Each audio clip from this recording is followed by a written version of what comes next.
everyone, and welcome back to the Erasmus Expeditions. We are here with session number 3 of a campaign titled Thunder Ridge. This takes place in a homebrewed setting of mine called Caldera, which is a mashup of Wild West and fantasy. This is run using the 5th edition rules of Dungeons & Dragons, so most things should be fairly familiar if you're familiar with those rules. But this episode is titled Whirlwind in the Thorn Tree.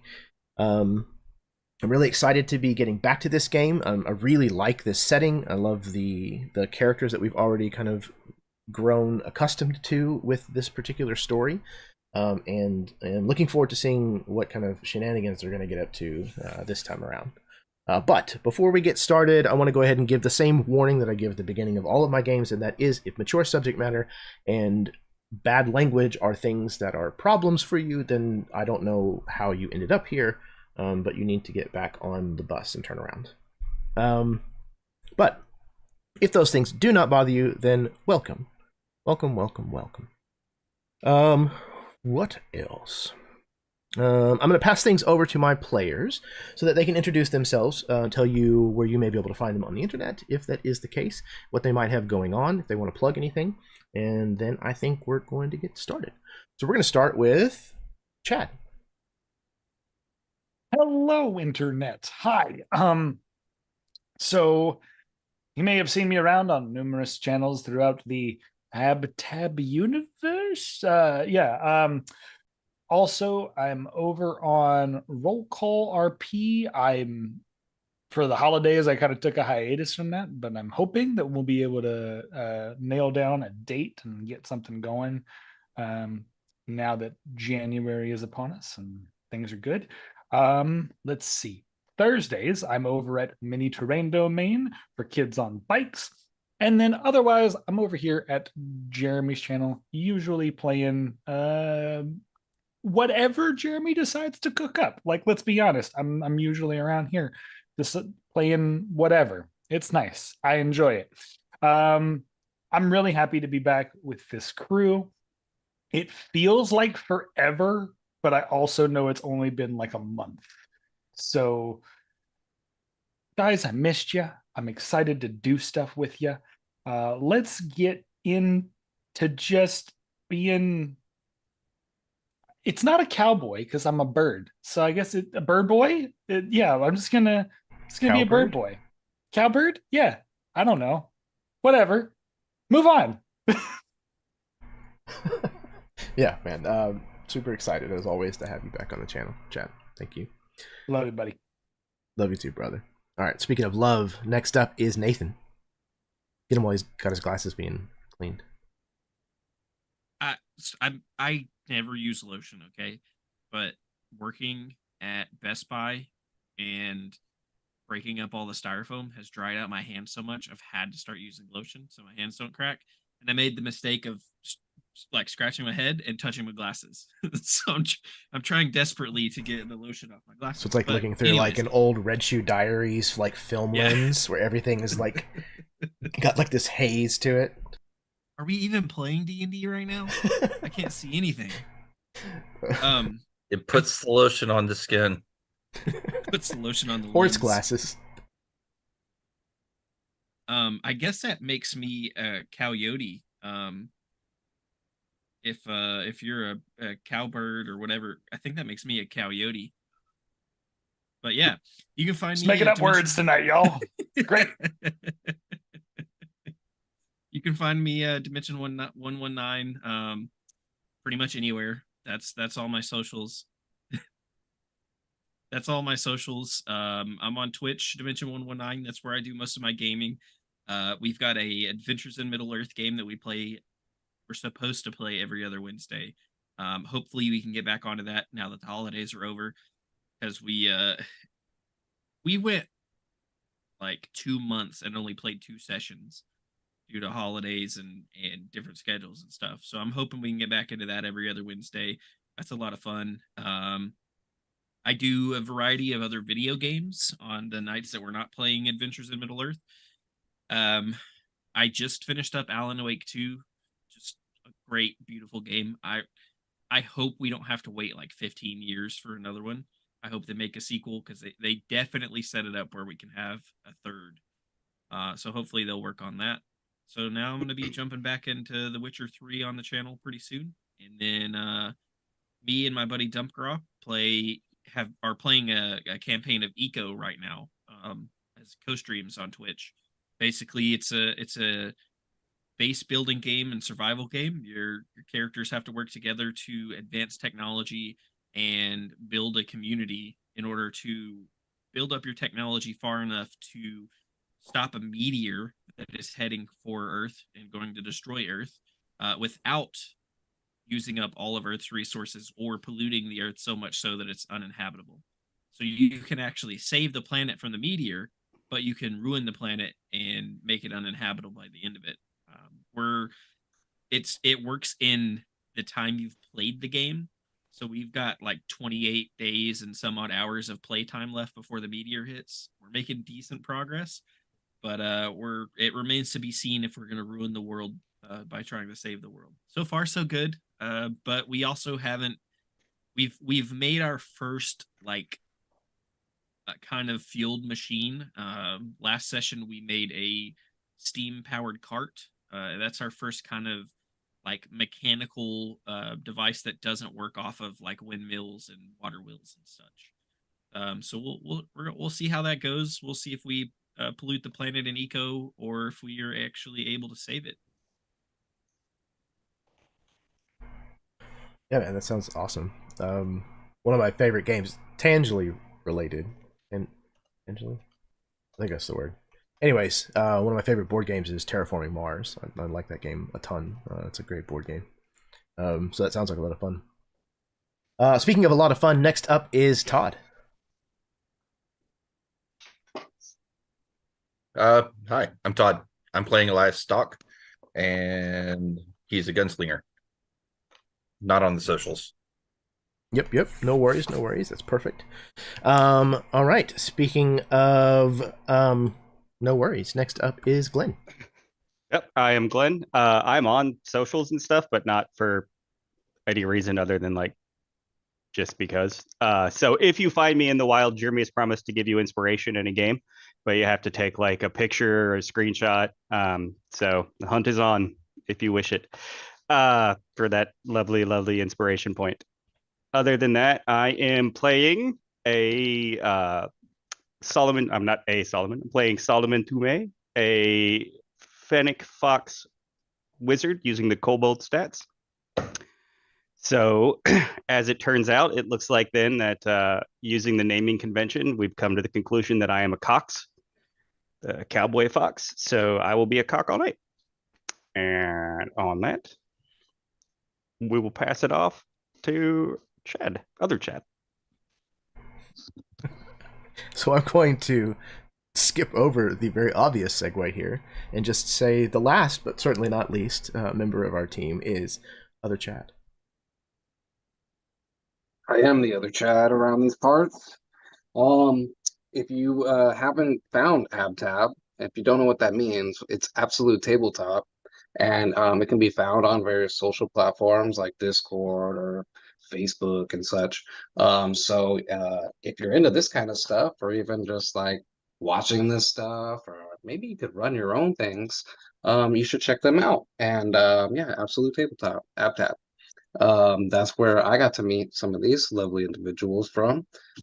Chad and Jeremy, it's been years. I've been blessed to know them and play with them. The first time I ran a game, Chad was in my game, so I was blessed to have that. So, which I think I'm gonna need to do some more of that. I think just one shots or something somewhere around here or something. So, look out for that, I guess. And other than that, yeah, like check out Jeremy's stuff. He's puts in his heart into his production.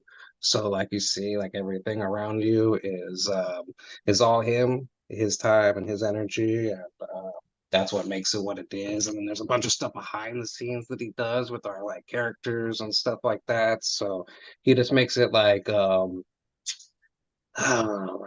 tangible. Like it's like you're enveloped in it. So if you check out his games or which you can check out on there's like a doobly doo somewhere around, and you should check that out. But that's enough out of my mouth. Oh, I gotta talk about my character, I guess. I'm playing Lazarus.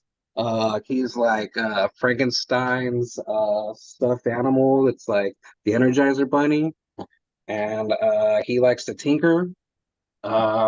So he's an artificer and he likes to make stuff, and his preferred thing that he's learned to make the best so far is armor. And it's kind of like an animated armor, so think of like Iron Man, but like he's like a hodgepodge, and he's a handy capable guy. He's like missing an eye, missing an ear. Like if you have a little kid and they have this stuffed animal that they had to drag around for years and years and years, and they have to have that stuffed animal. That's what this guy looks like. Like his fur's all gone, his freaking missing the eye. You need to replace with a button, all that. So that's my guy. Anyways, thank you. Fantastic, man. Thank you. Yeah, absolutely. Seconded. Check out Absolute Tabletop wherever you can find them. Check out their products, absolutetabletop.com. They have incredible stuff that they put out that are both supplements for running like 5e D&D or things that are completely their own systems, like Mecha Hack. So yeah, definitely go check them out. What else? Oh, as far as other stuff going on the channel, we just kicked off a brand new campaign for the Erasmus Expedition Presents. It is a game run by my friend Baron. We started that this Sunday here on the channel. It was an absolute blast, so check that out. And if you want to check out something in the future, this Friday, if you're watching live, we will have a help action session episode here on the channel with a good friend of mine named Dinesh, and I'm really, really excited to get to that. But before I can even put energy into that, we've got stuff to do here tonight. So, without any further ado, let's play some cow animals. I don't know anymore.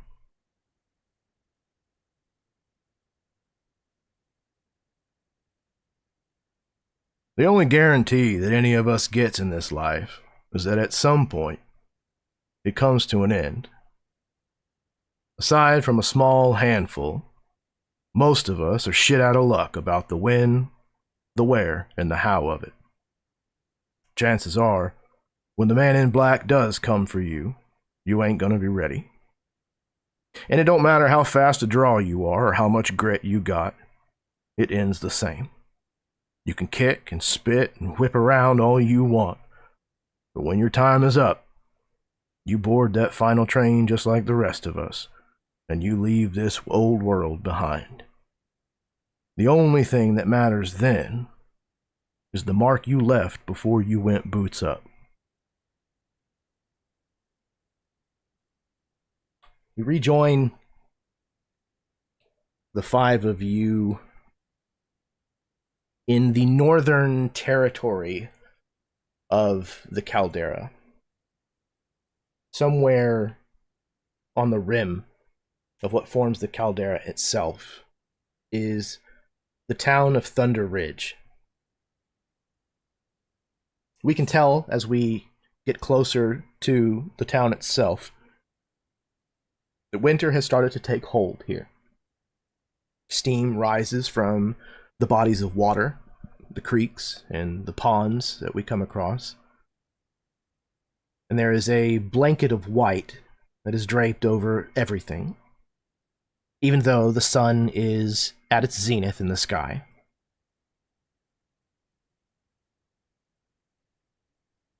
We find ourselves in this small town of Thunder Ridge, where things are beginning to unfold somewhat quickly. There appears to be a new claim that has been found somewhere near the town of Thunder Ridge, and it has everyone's feathers a little bit in a ruffle. Especially now that there is a large sum of platinum that has gone missing, that was intended for payment of some kind in the town. So, as we come back down into the streets of Thunder Ridge, where do we find the posse? Where are you at? What are you currently up to?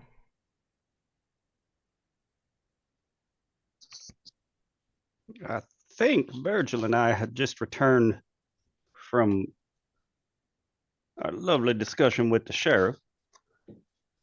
And we're getting ready, I thought, to circle the posse back up. I'm assuming. If I remember correctly, yeah, we had also talked to the foreman.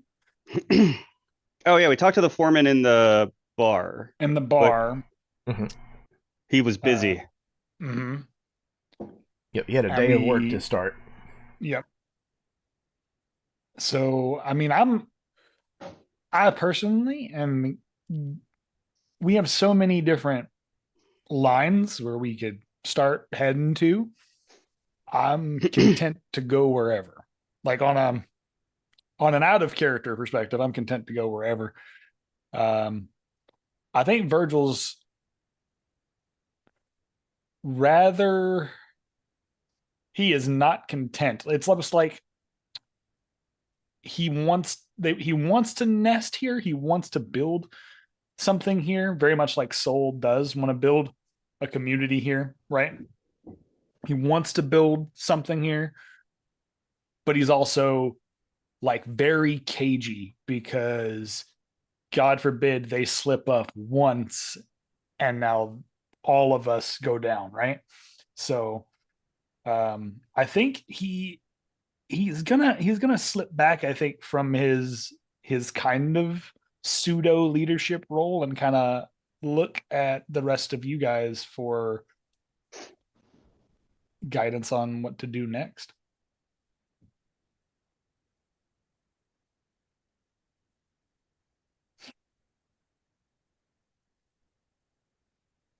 Well, we can't exactly hold on to that claim for that long.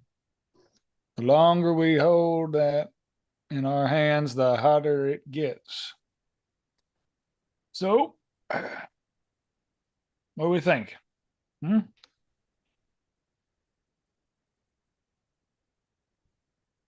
we should go try to place a claim on it ourselves? Not.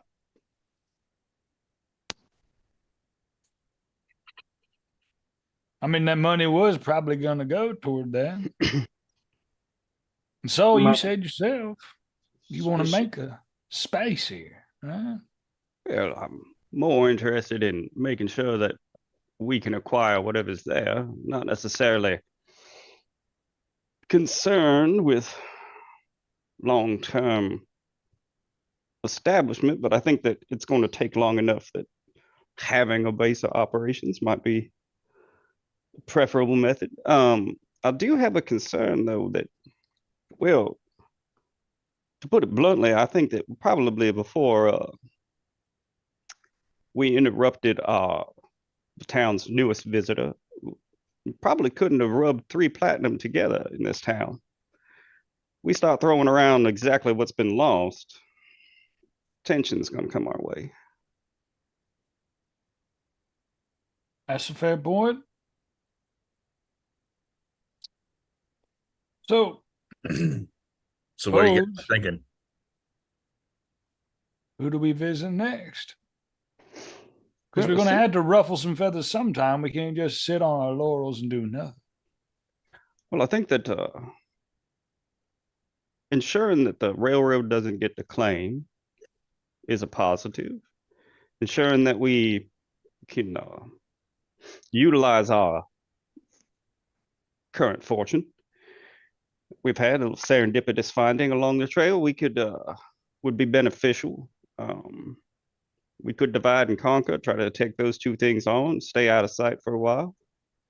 I was wondering that perhaps, well, it didn't seem to be much love lost between the local warrior we saw that evening and interrupted his attack.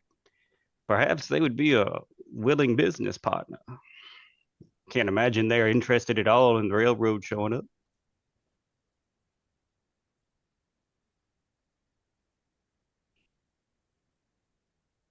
And I don't mind splitting endeavors. Seems like a smart plan. I do worry that our visitor might recognize me from some previous endeavors. So perhaps I should head towards the wilds for a bit and see if I can meet up with the local natives.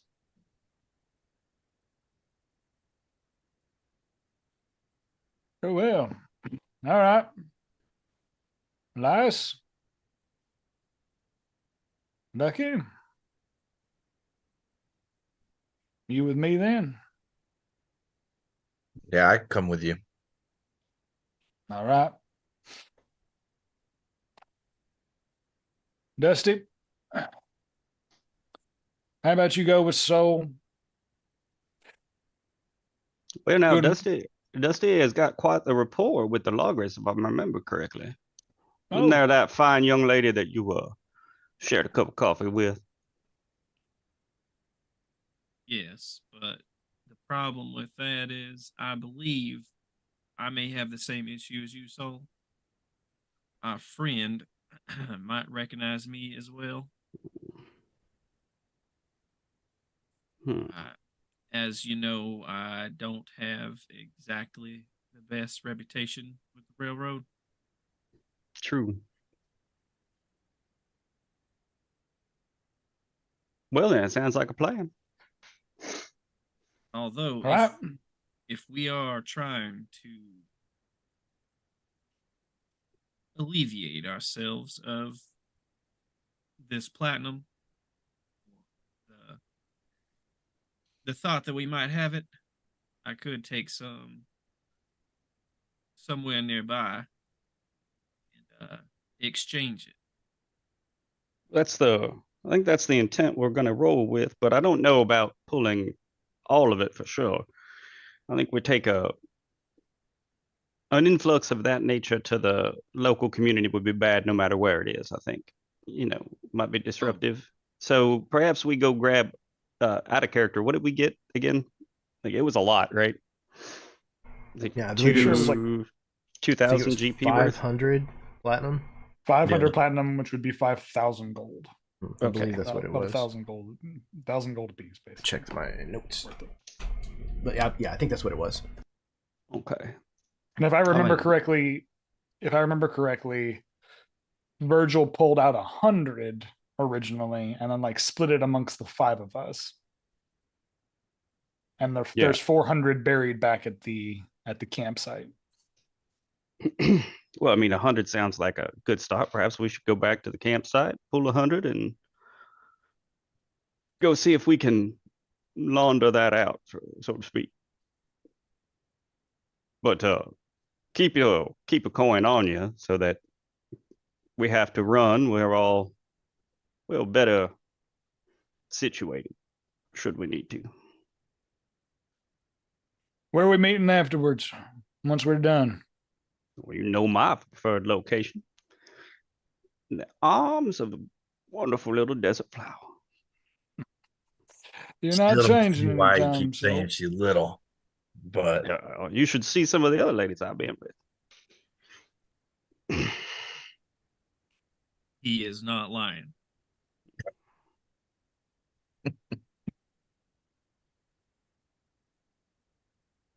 I don't think that it is a great idea for any of us to travel alone.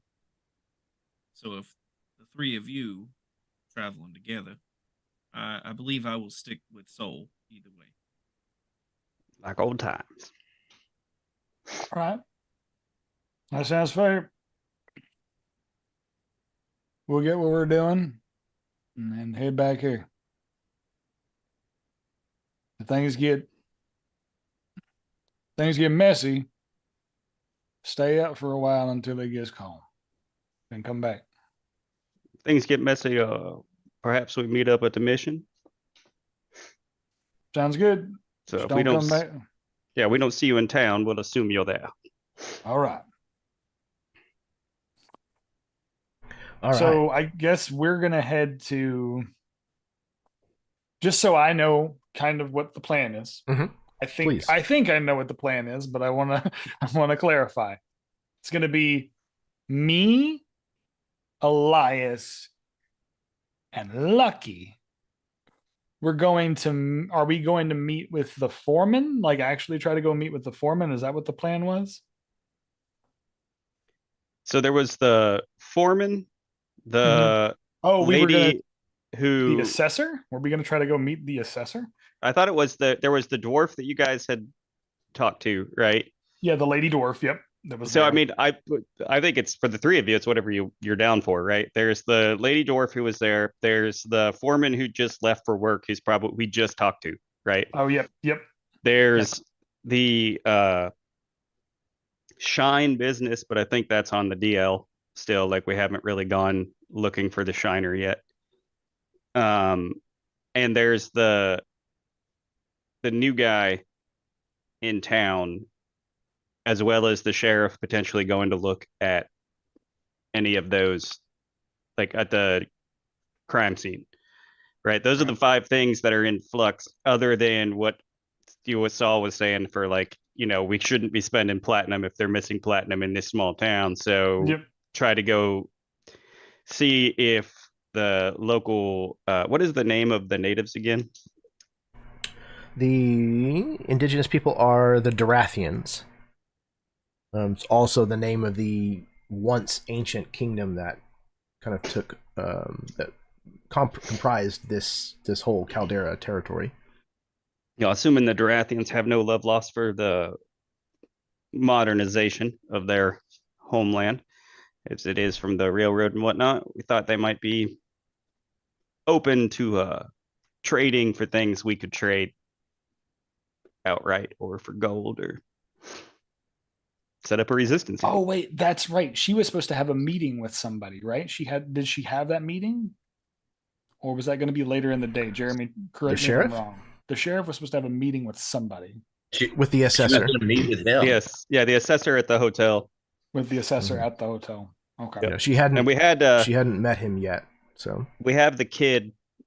We paid one of the kids, the serving kids or whatever, the wash kids or whatever, running around to keep an eye and sort of stand across the street, like out front of wherever he is. That's how we knew he was at the hotel. Okay. Yeah, the oak mantle? Something like that? The cedar mantle? Cedar mantle. Cedar mantle? Remember, if I remember correctly, yep. Yeah. So I imagine that we'll go off, and I just want to make sure I'm aware of the goal that we're searching for, right? Because if we're going as a 3-person posse, are we going to I guess that's something that I didn't think about before this game, and I feel bad about it, but I didn't think about it. Good. You're good. Yeah, I only brought it up because I remember you got splitting up, because I remember that there was a want at the end of last session to go to like slip in with the posse for whoever may not have been seen, but Saul being like a ghost white fox, right, was and there's not a lot of us in the area, I'm assuming, then we're not a cold people, wanted to get out of that because I didn't want to be tied in with the railroad background, and it makes sense for Dusty too. Okay. If we feel like somebody needs to be part of the posse, I can definitely do it. I don't think they would have seen me at all.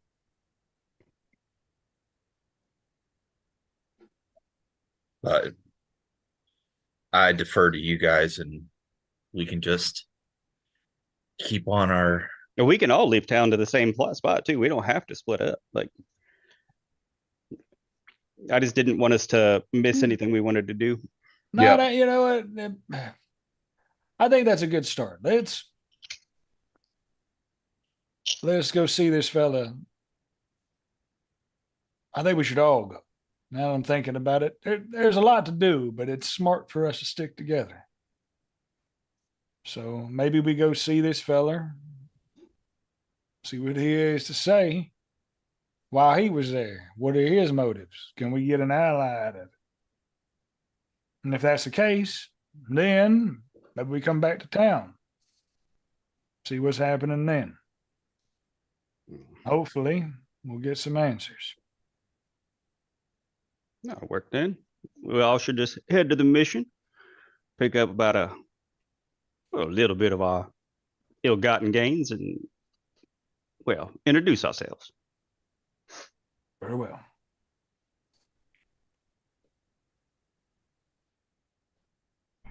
Okay.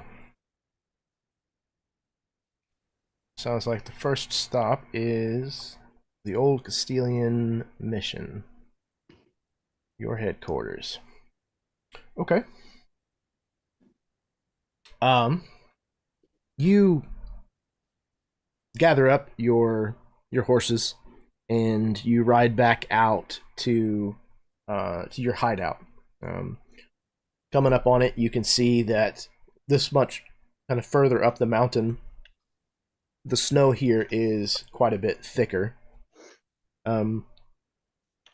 It's probably 2 to 3 feet in some of the corners of the building that are exposed to the elements, and there's, of course, where the roof is missing in several places. The snow is drifted in to the interior, but other than that, it is exactly as you left it. You made sure wherever it was that you buried the remainder of the platinum also got covered with, enough snow to help hide it. And yeah, whenever you arrive back at the mission, you can take as little or as long as you would like, gathering stuff up. Is there anything that you're doing here other than just digging some of the platinum back up?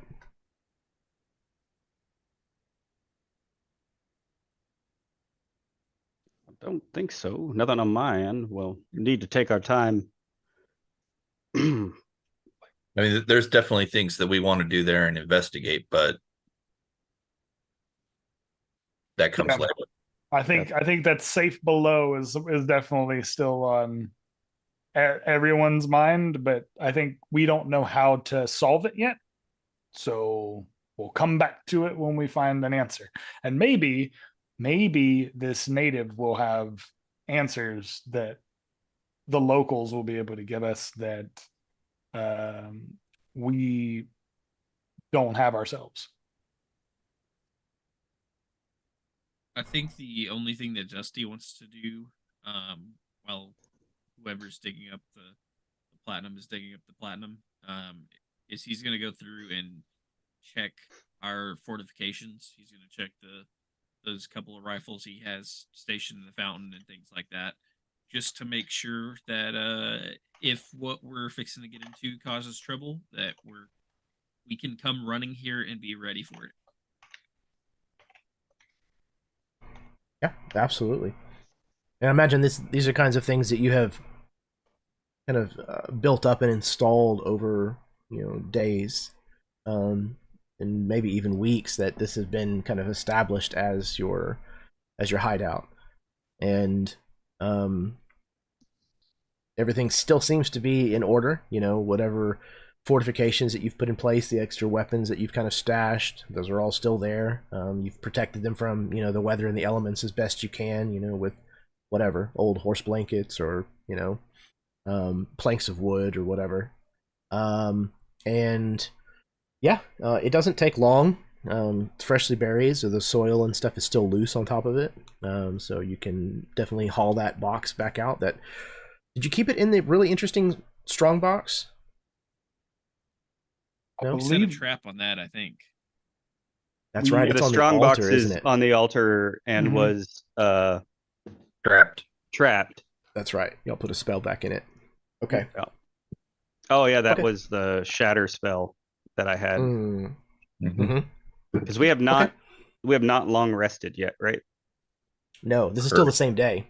Same day. Yeah, we're only on Yeah. a short rest from that night. Yeah. Okay. So yeah, the lockbox is still sitting on the altar where you left it.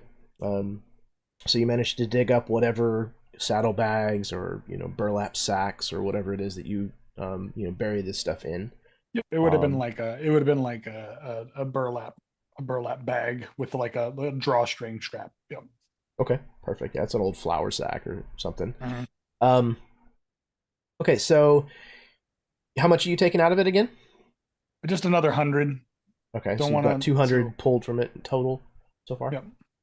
And then Okay. we just I'm gonna split it up equally again, so each person should now have about 100 each, or no, not 100, not Mhm. 100 each, About 200, 20, 40 about each. 20, 120 each. Yep. Yep. Okay, garbage bag full of platinum. That's me. How'd you No, know if I my know. How'd you know my name? It's my Xbox That's my gamer gamer tag. Onlyfans.com/garbage bag full of platinum. It's my username on greasybears.com.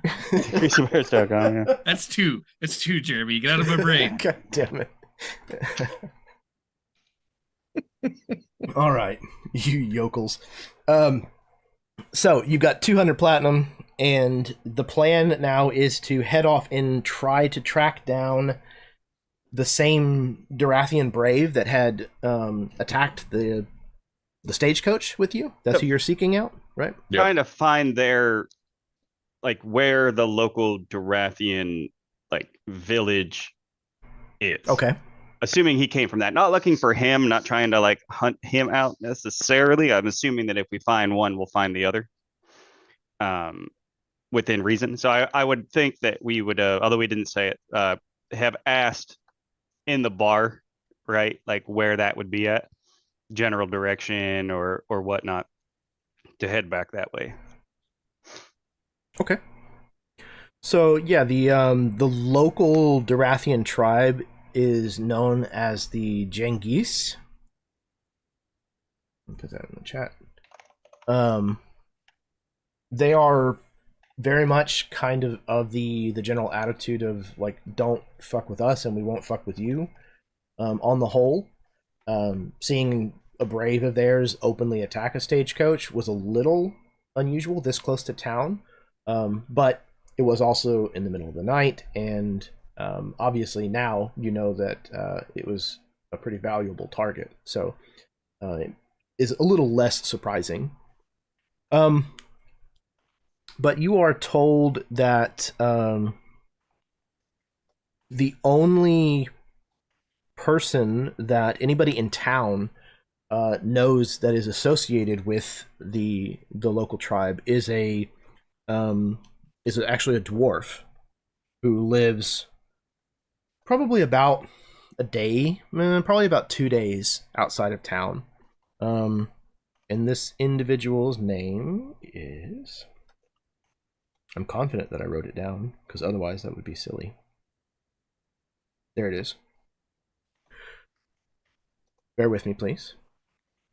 Doro Atawiokan. Doro Atawiokan. You're told that his name translates to the knowing one. Doro Atawiokan.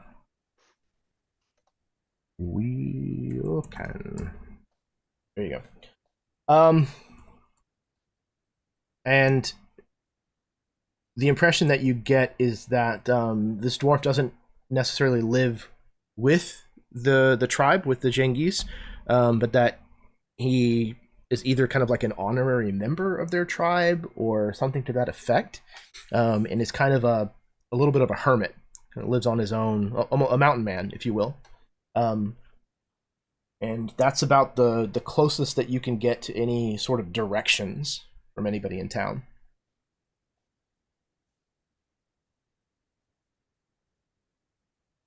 Well, it's a start. Not quite what we'd hoped for, but time to go see a dwarf.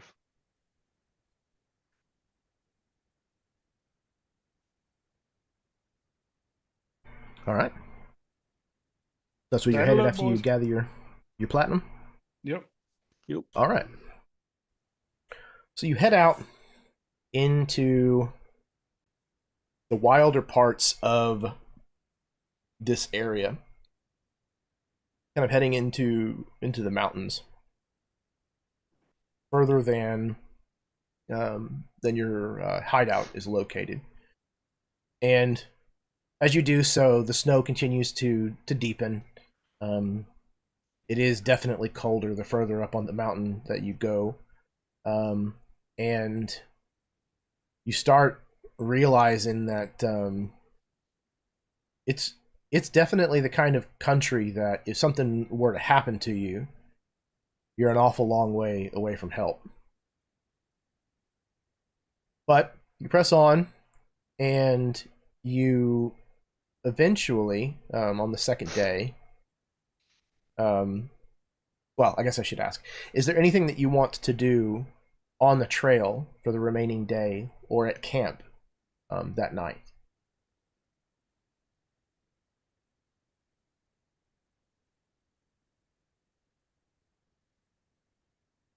No, not particular.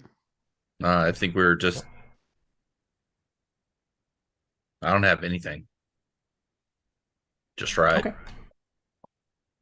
All right. So yeah, you set watch or what have you. Whenever you establish camp, we see one of those very classic scenes of all of you gathered, near the fire. Try to stay warm as much as you can. As the fire's kind of kept going all night long, keep the chill at bay, and the other things out here, mountain lions and things of that nature. Oh, I'm a fool. I'll ritual cast alarm before we settle in. All right.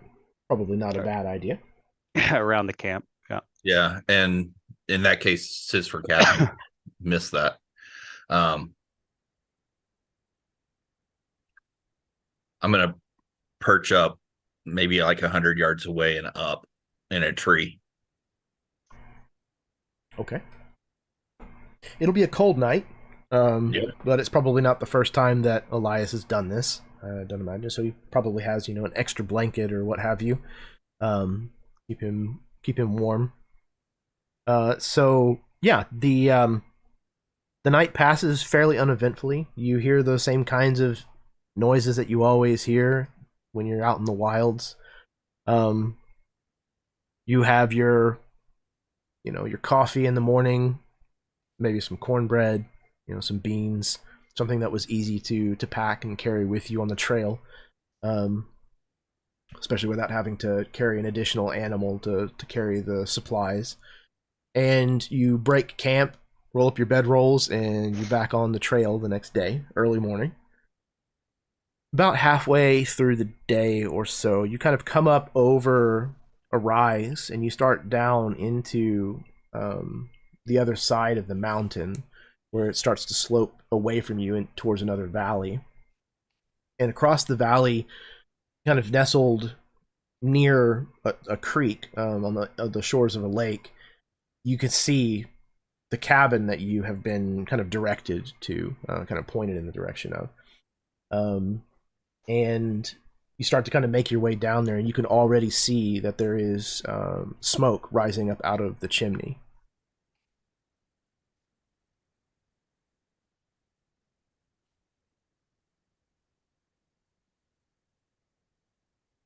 Is there anything that you would like to do before you approach? How do you want to approach?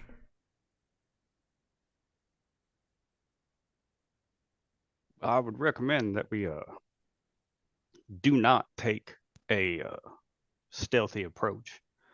We are looking to get information out of the individual. We might want to, well, politely announce our presence, not to put them off.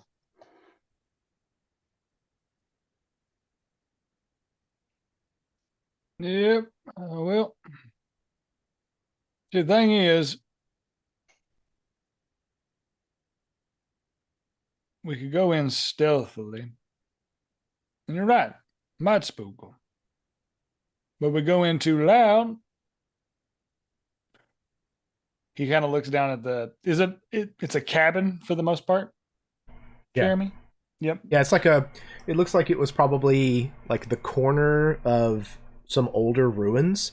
Mhm. Like it looks like it could have been, like a watch house or a barracks, or something like a stone structure, but is ancient. And most of that is collapsed away, and the rest of it has basically been kind of added on to that, and it's more log cabin variety. Okay.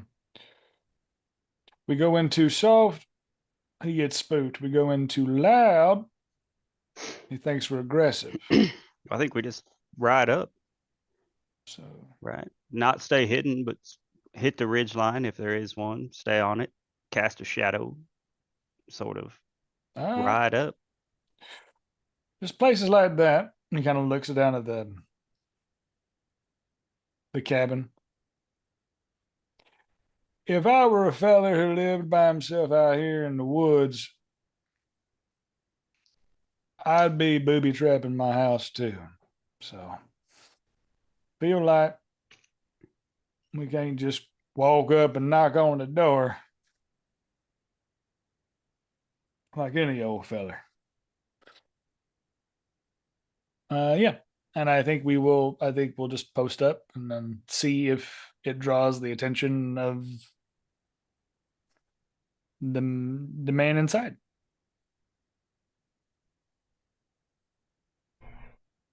Okay.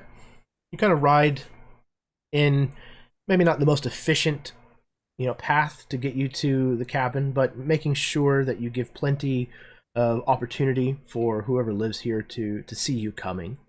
You kind of make your switchbacks kind of long and many, as you kind of work your way in elevation down to kind of the floor of this valley. And before you even kind of reach the part of the land where it starts to flatten out a little bit, the kind of the flood basin, all of you who are paying enough attention, you start to see things carved into the trunks of trees. Definitely looks like wards of some kind. Your guess would be some kind of arcane runes that are being used for, again, some kind of glyph, some kind of warding.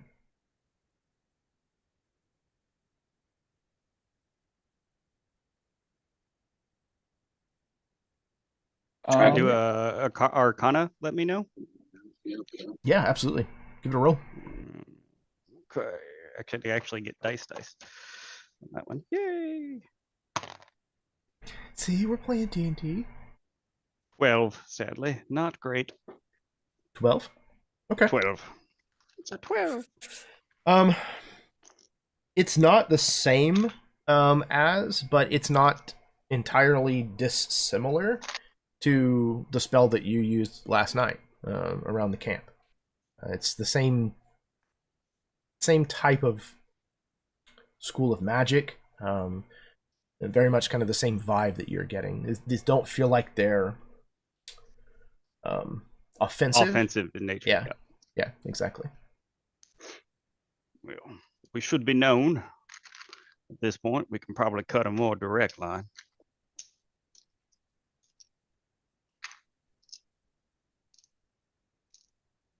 Now, those things that you're looking at, they're not gonna zap one of us, are they? Well, I wouldn't touch them, Dusty, or, mess with them in any way, but seems inert at the moment. Dusty kind of pulls a hand back away from one of them. Right. Well, let's proceed then.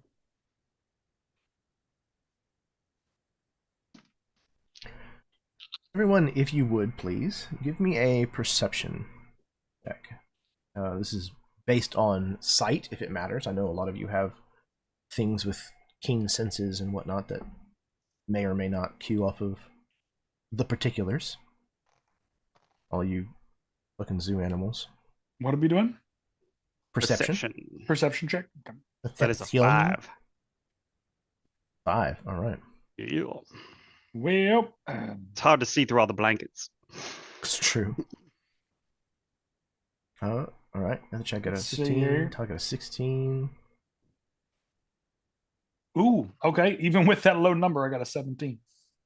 Okay. Okay. Take it. What about you, Dusty? What you got? Let's see. Got a 4. I was gonna say it's got to be low, judging by the look on your face. Well, Okay. I'm looking at my perception modifier, and I'm like, oh, I have proficiency. Why is it just +1? And then I notice my wisdom score is -1. So Yep. Yep. Okay. So everyone except for Dusty and Soul, you spot, not shortly after the glyphs have kind of been pointed out, you actually spot some distance off a bear that's kind of in the trees. But this bear is just standing on all fours, just kind of watching you pass. And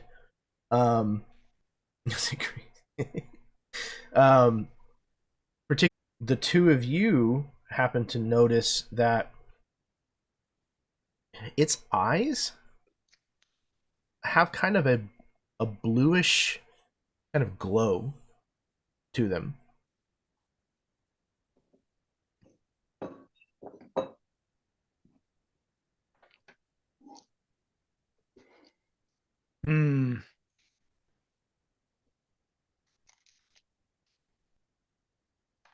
So, Dusty, you'll ever see a bear climb a tree?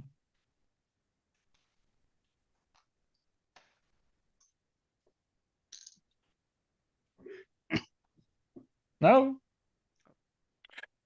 Well, that right there, that'd be a first for me. Never seen a bear climb a tree like that before. He kind of gives his crane vulture-like neck a nod with the Undertaker cap, and like nods toward the bear on the tree. And if you'll allow it, I would like to message this bear on the tree from my seat. Yep, sure. What are you saying? I don't know if you live here. I don't know if you're just protecting here. But all me and my friends want to do is talk. That's all. You want to talk? Come down off that tree and we'll talk.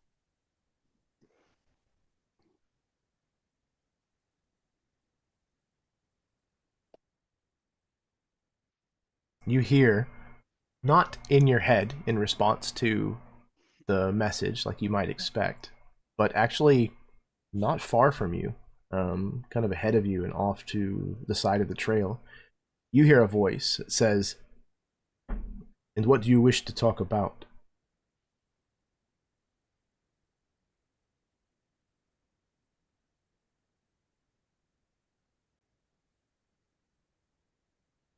Well, depends on who's asking. But we're looking for a man that might have been around a couple nights ago. There is a dwarf who steps out from behind an evergreen. He is dark-haired, has a full dark beard. He's definitely dwarven in stature and heritage, but he is dressed in the clothing of the Jengis, the typical things that they would wear during this time of year. And he carries the adornments, the fetishes, like showing that he follows a lot of their customs and their beliefs. You know, he has a feather that is kind of braided into his hair, kind of behind his ear on one side, and he has a satchel that's kind of over his torso and hangs on one side, and the exterior of the satchel is covered in a beautiful pattern of intricate beadwork, and he is dropping something into that satchel. He has a knife in his hand. Looks like it's probably an antler-handled blade, and you can see in his other hand that he is holding a cactus bulb, and it has a bloom on it, which he is then using that knife to separate, and then is dropping the flower from this cactus into this pouch.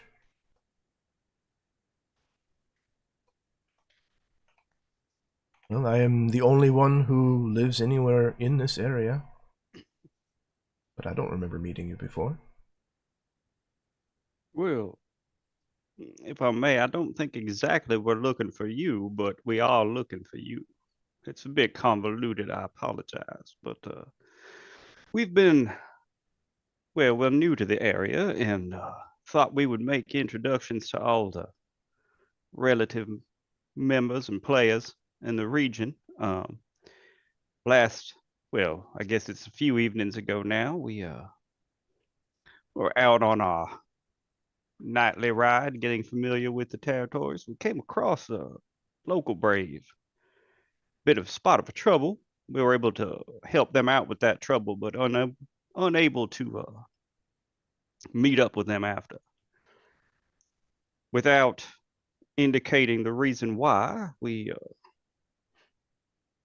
inquired across the town we happened to be at the time if anyone knew where the local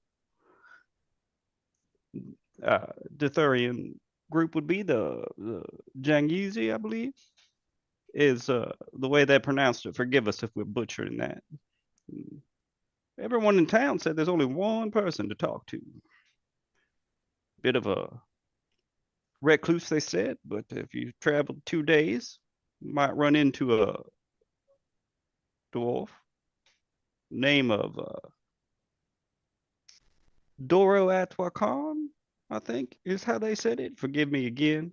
I'm assuming, not to be rude, that would be you. Well, not with it being pronounced that way, but I think I understand what you mean. Well, forgive me. Although my appearance is deceiving, I was not raised in proper society. I spent most of my life in the cities getting a formal education, so my pronunciations may be a bit harsh. Apologies. Such are the ways of the Easterners. Harsh. Indeed, and one of the reasons we wish to talk to that individual we came across the other night, we fear trouble's brewing, and might be good for them to be prepared. But it's cold, and I am quite small. Is there perhaps some place with a fire, or we could maybe set up camp outside, do whatever? No need to impose, just trying to get out of the chill a bit. He kind of eyes all of you quickly, particularly your weapons. I suppose I could extend my hospitality. Greatly appreciate it. We'll share everything we have that we can make a fine meal or something. If you need anything, you let us know. We're happy to help out. We've got several hands here to help. Should you need any additional assistance, not everything can be done with just one person. He kind of like chorts at that. This way, then. He clips the final kind of button off of this cactus and drops it into his pouch before he tosses the rest of the plant just kind of off to the side into the snow. He then kind of makes that kind of piercing whistle that certain people can do. I cannot. Basically, where he just makes that piercing whistle, and you hear it echo throughout the canyon or the valley walls on either side. And that bear that was some distance off into the woods kind of disappears in a swirl of slightly bluish tinted snow. And then he turns and he starts making his way towards the cabin. And kind of gives you a jerk of the chin to follow.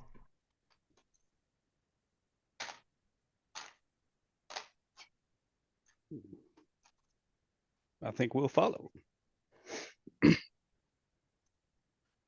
Best behavior now, boys. We're quite a far away from the city. Okay. Ain't nobody gonna hear you squawk in the snow.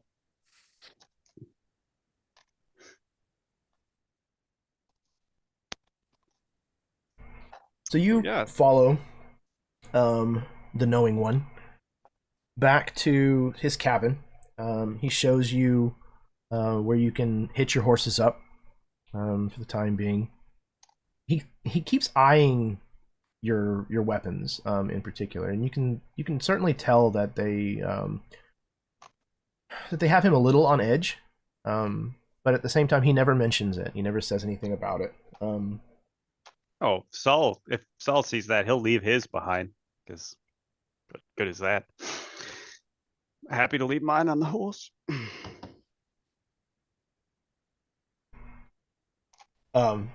As you approach his cabin, you can see that there are racks kind of set up all around the area right outside, where there are skins that are drying. There's several smoldering fires that have been set that are smoking meats.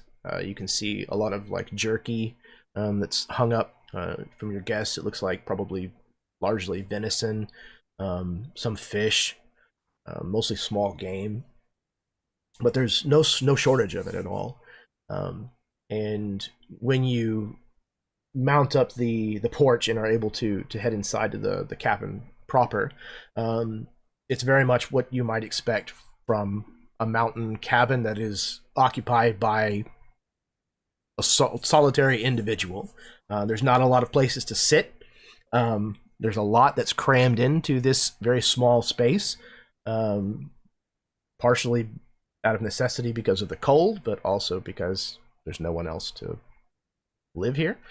And there are a lot of the kinds of trappings that you would expect to find. Things made of horn, things made of antler, things made of fur, furniture that has been kind of roughly hewn out of wood. And there is a large stone fireplace set in the corner of this building that is the ancient ruins. And there is a fairly decent sized fire that is roaring in there, and it's actually pretty toasty inside. Anybody who would like can make another what would this be? I would say either arcane or perception. I'll leave it up to you.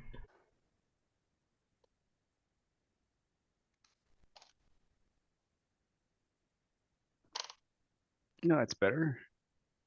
That would be a 21 Arcana. Okay.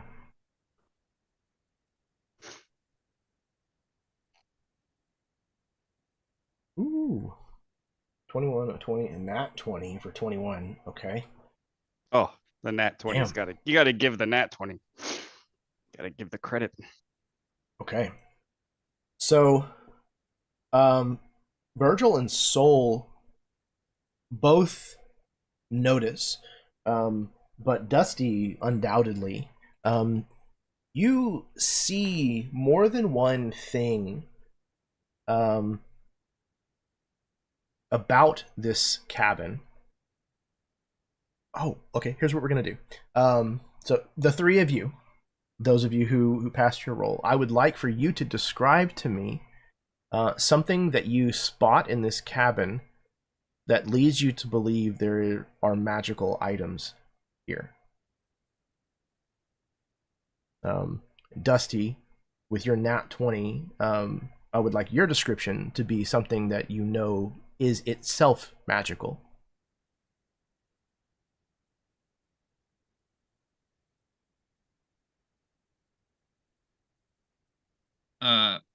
Dusty, being a coyote, is sniffing a lot of this meat in these drying racks and this jerky that's being made. And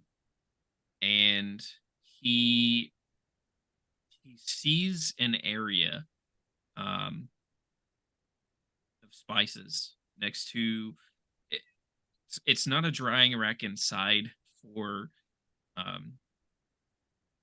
meats, but he's seeing all these various kinds of like cooking stations, drying stations. And there's one inside that just has some, like, herbs on it, different peppers, and there's a spice rack next to it. And he sees one of these jars in the spice rack that he recognizes as not a mundane jar or mundane spice. I'm not sure what it is because I don't have that much knowledge of different magical items, but he definitely sees some type of jar or spice on this rack that is a magical item. Yeah, that's perfect.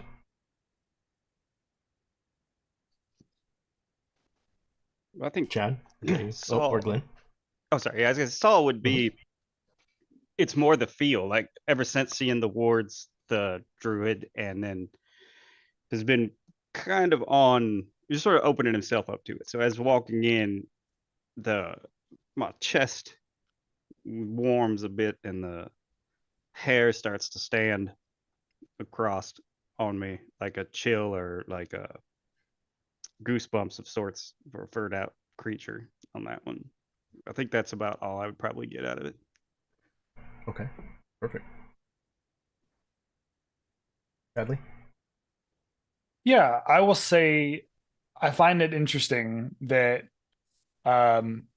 somewhere in like an alcove of this small space. Again, you said it was pretty tight and pretty small.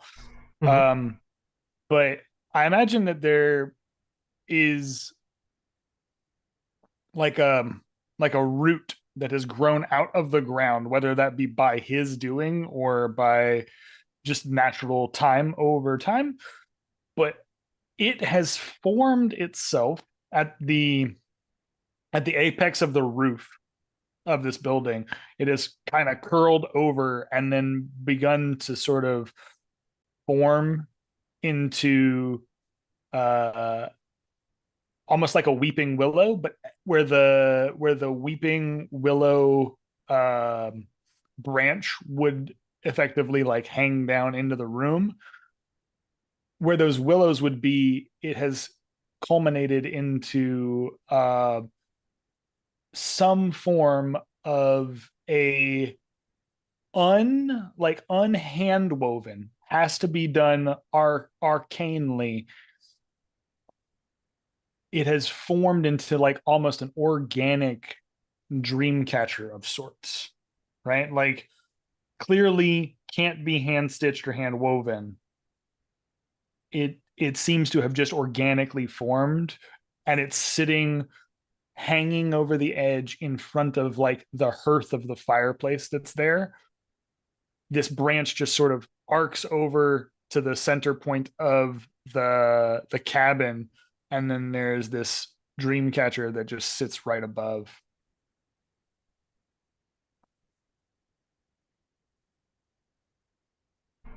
Excellent.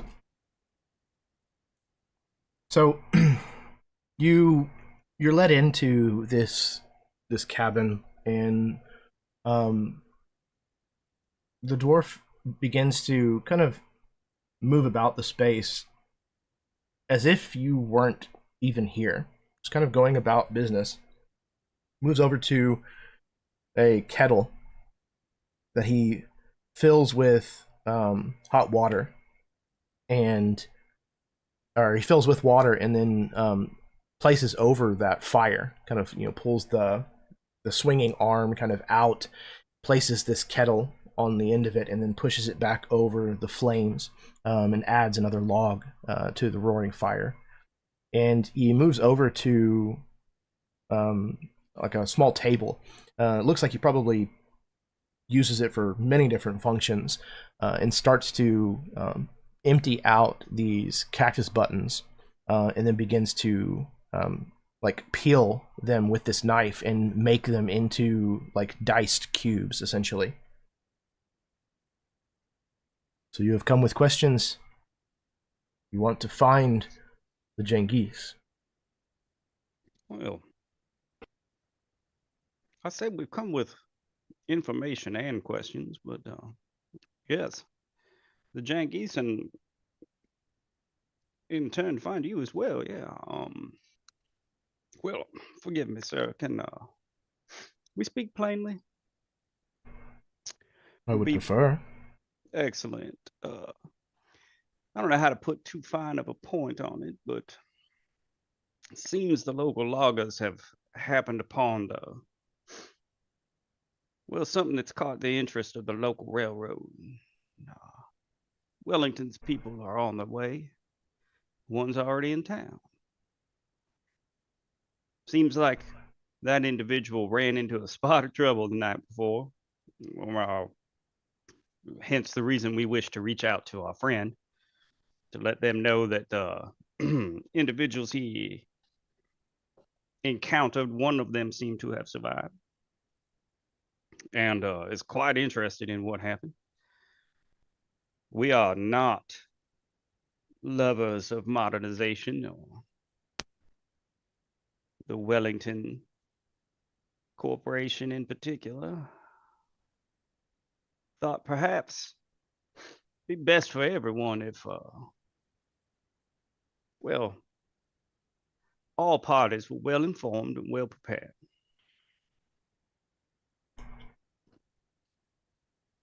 So to put a finer point on it, or to speak even plainer, you wish to undermine the establishment of the railroad here, and you seek allies in doing so.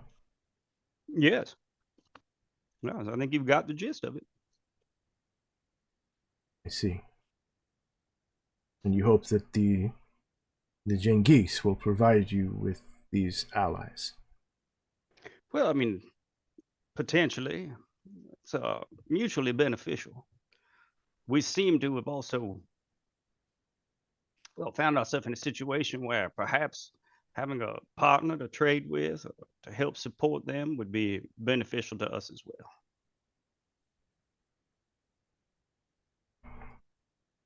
I mean, you can look around. Most of us are not,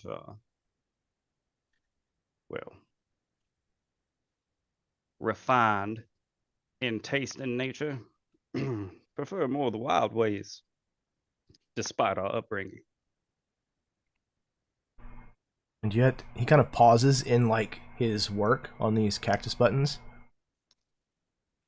It has to do with coin, with money. You have money that you cannot spend. He kind of points the knife almost like not threateningly in your direction, but like as if he's thinking aloud and articulating each of the words, almost like they're coming to him and he's saying them in the same moment. He's completing someone else's thought, is almost the way it feels.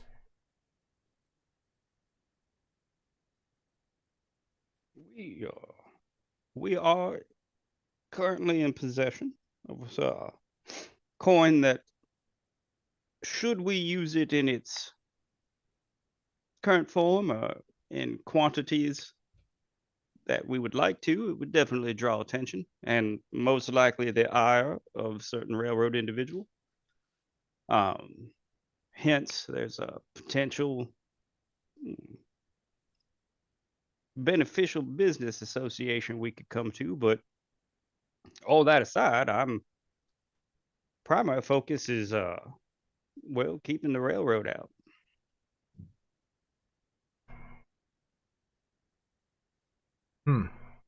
He kind of muses and then goes back to working on these cactus buttons. And what is it that you wish to exchange with me for my help?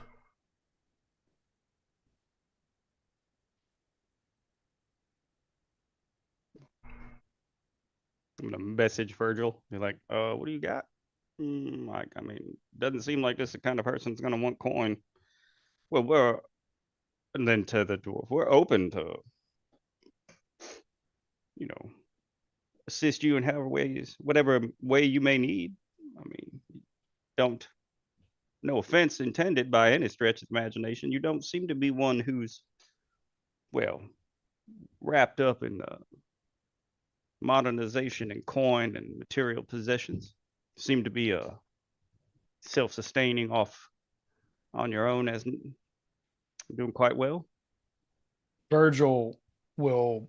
I feel like is this a fairly low ceilinged like not a hovel, but like is this a fairly low ceilinged building, Jeremy, for the sake of things? It's big enough. It's big enough that anybody who's human could stand in it and not have to crouch. Okay. But it's definitely not a lot taller than that. I would say 9-foot ceilings, 8-foot ceilings, somewhere around there. So Virgil's not hunched over in here, but he would graciously take his hat off and he would place it down on a little side table or whatever's there. Sir, we're not asking for much. Like I said, and like Soul said, we just want alliance. That's all we want. Now, I understand that maybe you were not inclined to taking coin, and that's fair. But as you can see, my boys are to put it lightly, we're a bunch of random misfits that have been brought together by circumstance, and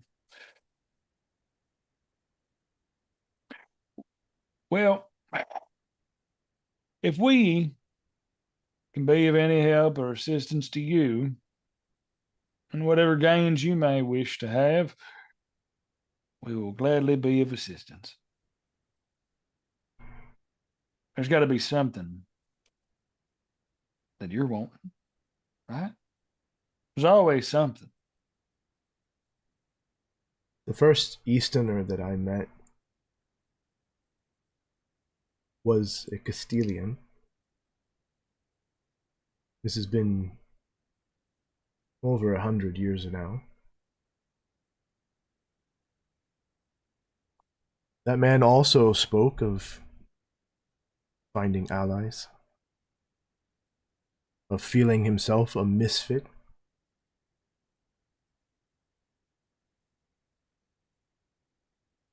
That Easterner killed 4 members of my family.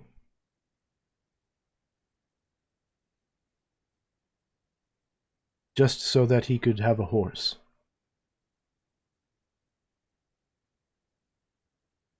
So while it is easy for you to speak of making friends, you should know that the word of Easterners means nothing out here.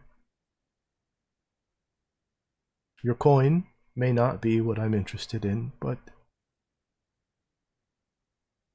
I'm sure that we could come to some form of arrangement to help one another. A mutual benefit. Virgil kind of like stalks around the room a little bit, and he'll actually take his gun belt off and he will lay it on the table. No guns, no violence, nothing. Just man to bird.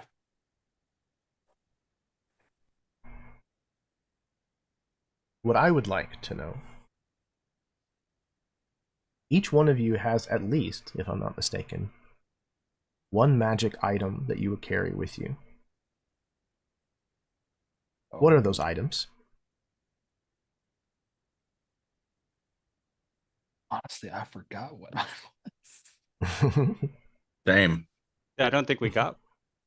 You didn't? No, I don't believe I did.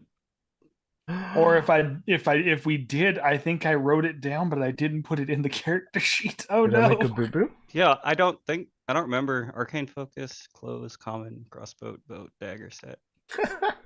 Maybe No, not. I remember. No, for one, I So- do remember when we were doing character creation, you did mention that we got one magic item additional to stuff, but I don't remember what I put. what you chose. I missed that. Then the only thing I remember is that Lucky made a few things, right? Because I have the enhanced arcane focus. Totally spaced on it. Wow, I'm done. No, it's very possible that I did not say that. In which case, we will have to rewind and. Yeah, we can retcon it at that point. It was in like the Um, original character design thing.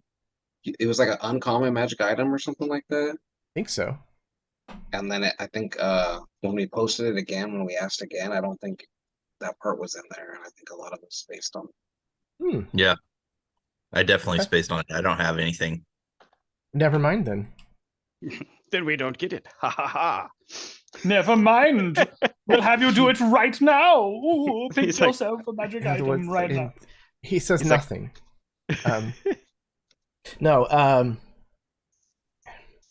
Let's see. He says it's a damn shame you don't have magic items. No, Anyway. too bad. It's a Campaign it's over. a damn Goodbye. shame that you didn't choose something. And roll credits. Dun dun dun dun dun. Bwah. Written and directed by Quentin Tarantino. So he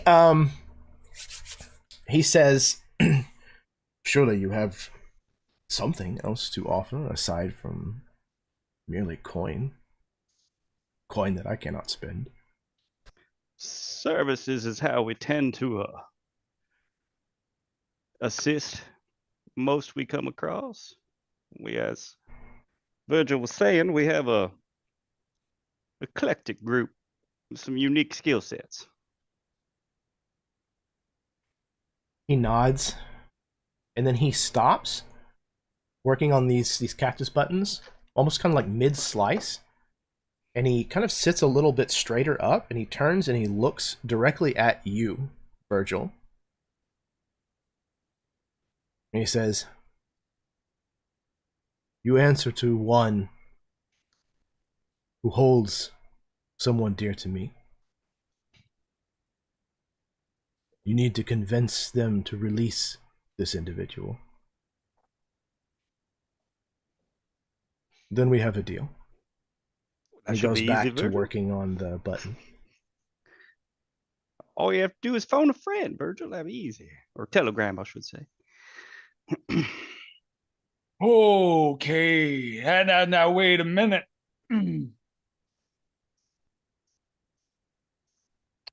That is not an easy ask there, sir.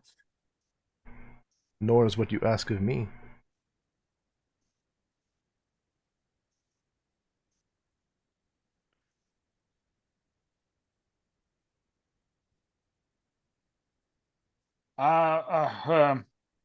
We have no idea what he's talking about, right? That's up to Virgil? Chad. Yeah, Chad, I would think we wouldn't have any idea what you're No. talking about. Oh, No. great. What then? Yeah, Saul is totally like, oh, come So- on now, Virgil. How hard could it be to go get in touch with an old friend? I have plenty of friends. Hell, I'm planning on making a few more tonight. Trust me. So, this ain't a friend that you want me to visit. That's for damn sure. So,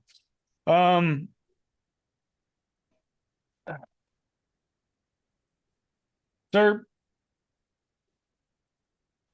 I'll do it. I'll do it for you. Yeah, but I'm gonna need some time. He kind of Very well. looks. He kind of looks. Do you mind if my friends do you mind if my friends stay here while I commune No, for a moment? I was expecting for you to need some time, perhaps even some help. The tea I'm making should be ready by the time that you are. Lovely. All right. And he kind of like, you see his feathers just have flustered at this point, and he looks like he's about to molt because of what is being asked of him. And he just stalks out into the door, out into the snow.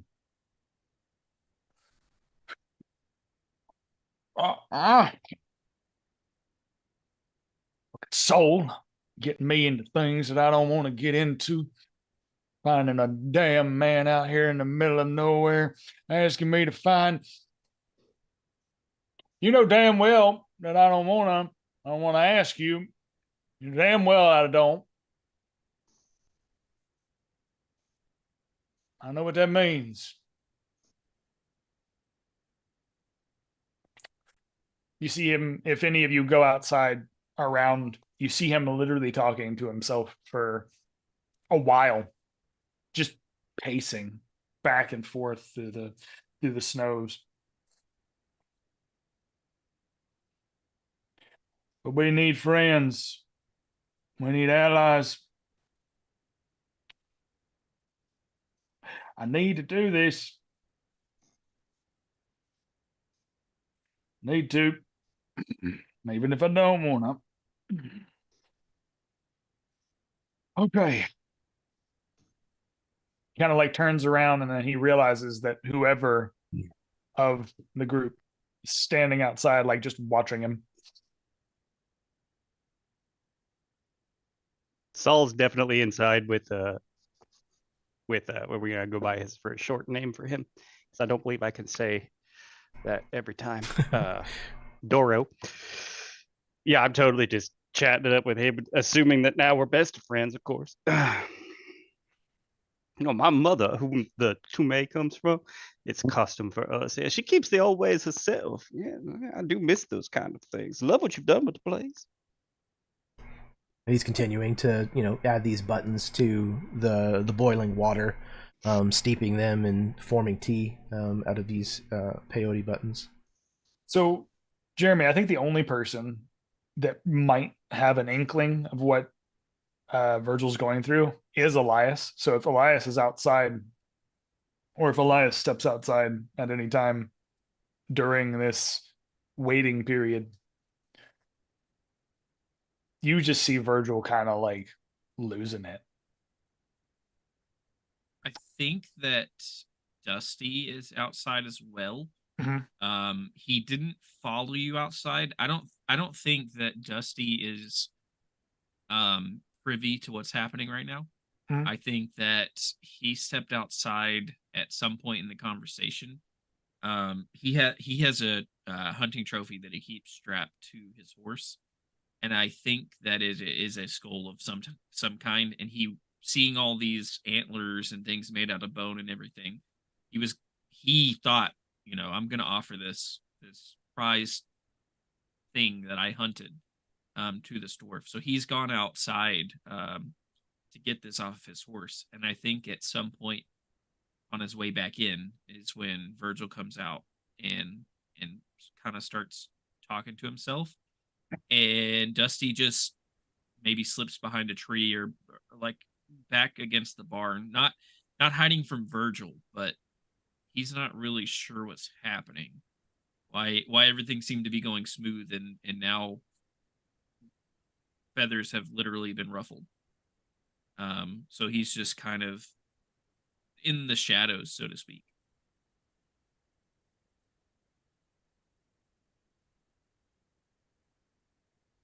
He kind of like stares off at Elias, who I imagine is staring at him, stock silent.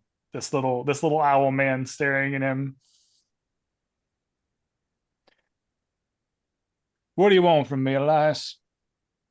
What do you want? Nothing, Virgil. What do you want me to say? I know. You know, every time I ask them,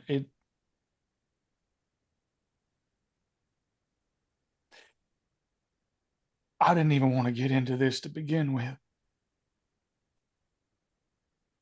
But now we're here, aren't we? Yep, you and me. The roots just keep growing stronger and stronger every day. Not much way around it. Nope. Not much way around it. He looks out at Dusty. You thinking about giving him that?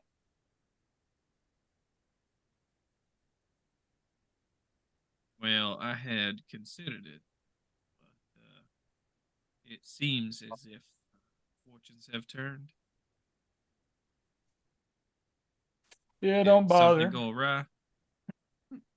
No. Just something I didn't want to have to do that now I'm going to have to. But as long as y'all stick with me, I think it'll be all right. I hope. Dusty detaches himself from leaning up against this barn, or maybe not even a barn, just like a small shelter where the horses were picketed. And he approaches over to you, Virgil, and he stands in front of you and just looking at you for a moment. And after a short period, he says, we all have our secrets, Virgil. We all have our pasts we don't want to talk about. We all have our things that we don't want to do. I do believe that we all have each other's backs. And as long as we're together, Yep. stand together. Well, here's the thing. He kind of looks at you, Dusty. Elias knows full damn well, and you should too, that, son, I'm practically a dead man walking. And if you walk with me, you're walking into the fires of hell. So, you're okay with that. More power to you. Dusty actually laughs at this. Virgil, I was a dead man before I met Soul. I'm merely attached to this world to complete a task. Once that task is done, fear I may disappear myself.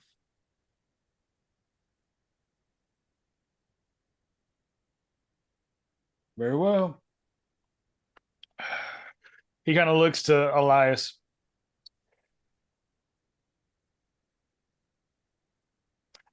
Whatever you hear in there, know this. You're the one that brought me back from the dead, my friend. You are. Not no power, not no how. You understand that, okay? That was you. So, whatever trip we might be riding here, I appreciate your friendship. As always, Virgil, it's not a problem. We're in it together. Good man. All right, well, let's get back inside before Lucky loses his mind and Soul talks the ear off that poor old man. The moment you walk back into the cabin, Virgil, you are handed a like earthenware mug that is steaming with this kind of sweet smelling brew. We're all gonna get high. Before you speak with your, I don't know if you'd use the term patron. Before you speak with your friend, drink this.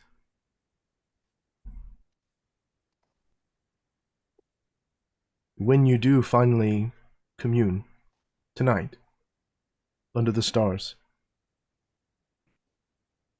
ask for Aptun Kone, Death on Wings, to be set free. Ooh. If he is released, in exchange for this favor, you may ask him to lead you to the Genghis, and he will take you there.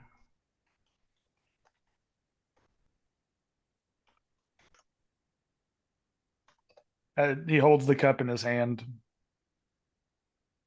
And then he genuinely extends a talon out to this man. I know we barely know each other, but I appreciate what you're willing to do. He shakes your talon. If you set Upton Kone's spirit free, then we will be much closer. We will be as brothers. Very well. All right, you sons of bitches. Sorry, sir. Don't mean to.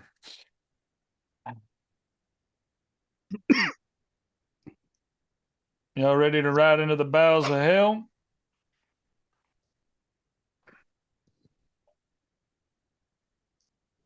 I should warn you. Actually, hell, why not? Because y'all are about to find out it anyway at some point. He looks around at all four of you.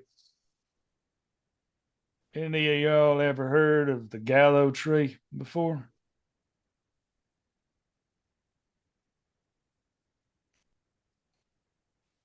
I think I've seen a few used throughout my days, but is there a particular one in nature that you're referring to? Ain't like just any normal tree, son. Gallow tree's a special being on of itself.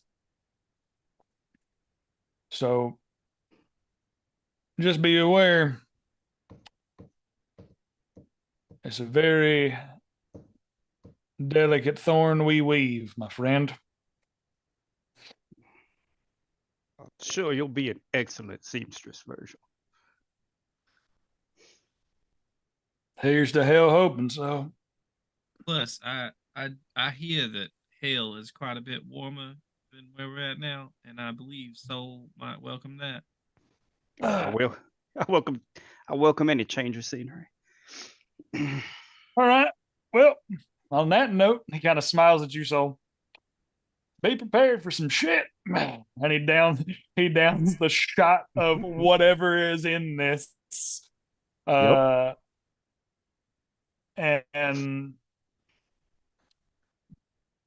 adios, motherfucker. Let's go. The message you get from Saul is like, to be fair, I was actually prepared for negotiations, so hopefully we don't get into too much shit. Like, All right. So is anybody other than Virgil boarding the Peyote Express here? Oh yeah. I figured we were already. Everybody? Absolutely. I was probably drinking as he was making it. Like, all right. That You Saul's slap in been your sipping hand. on it It's the not whole ready yet. time.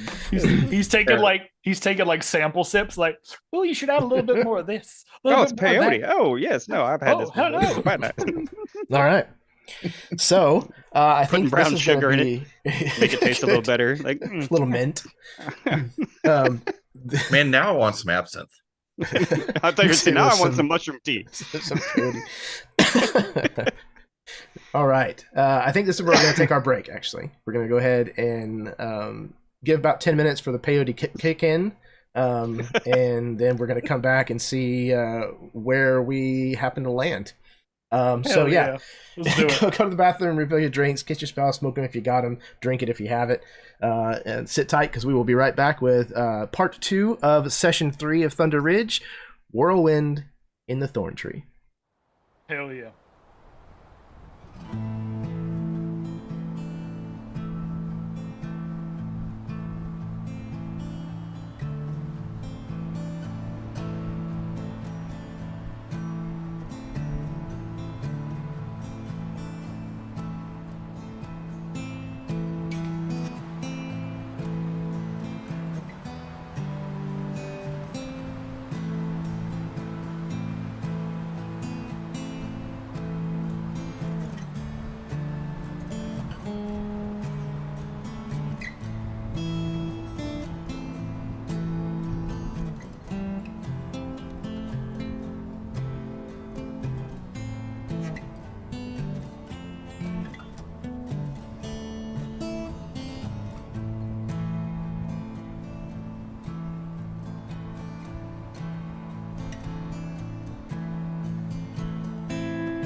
Hello, everyone, and welcome back from the break. We are here with session 3 of our Caldera campaign, this fantasy western shindig that we've got going on here. This is session 3, titled Whirlwind in the Thorn Tree. We are in the middle of the mountains somewhere, fastly approaching the harsher parts of winter, at a cabin of a dwarf that our posse, was sent to talk to in order to try to find their way to the local Dorathian tribe, the Jengis. The individual asked in exchange for a familiar spirit that he knows to be set free from the patron that Virgil answers to, gets his power from. In order to help strengthen this commune, this conduit, if you will, this dwarven individual brewed a batch of peyote tea. All of the characters have now taken this tea, and for the next several hours, all of you are incredibly sick. Like, throwing up until your stomachs are completely empty, and then continuing to throw up. Cold sweats, the whole 9 yards. You think that you might be dying, probably at some point. This lasts for basically the rest of the day, until dusk begins to settle. It becomes night. Before you know it, the moon has risen, the stars are out, and you're starting to feel better. Your stomach seems to have settled. The cold sweats have kind of gone away. You realize, kind of startlingly, how long it's been, how much time has passed. And about that time, you kind of start looking around. The starlight is visually very strange. The moonlight is strange. When you move your head from one side to another, it leaves like trails of light behind them, and the multitude of colors that you can see in what we would know to be like the nebula, the galaxies that spread out, they start to kind of swirl like different colors of water, kind of mixing with one another, all throughout the sky. And before long, it looks almost like it's midday again, as everywhere you look, the colors are not the colors of winter. They're not the blues and the whites and the maybe purples that you see of winter. These are the colors of spring or summer. Everything has kind of a golden, glowing hue to it, or a greenish, verdant kind of glow. And the stars themselves seem to be taking up space here near the ground. You can see them, little motes of light, kind of floating this way and that way. You are obviously no longer in Kansas. How are each of you reacting in this moment?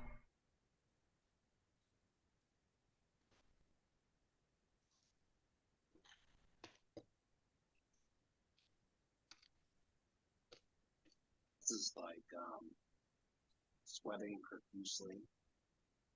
His good eyes kind of like. You're real quiet, Chad. I don't know if everybody. Laz is There you go. sweating profusely, and his good eye is like wide open, completely dilated, and he's like looking through things, like not like they're invisible, but like they're not even there, and everything's kind of like congealing together, and like he looks flush from vomiting, and extra skinny than before, and he's definitely like frazzled and out of it and kind of shaking.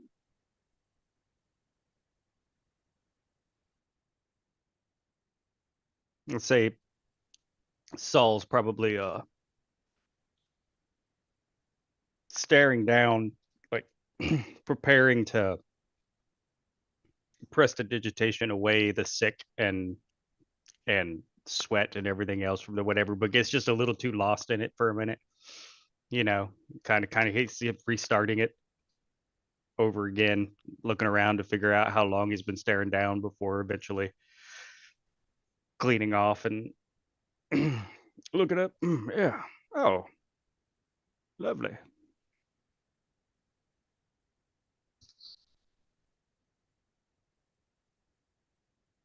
I imagine that Virgil, like, this is not normally how Virgil would commune with the Gallow Tree.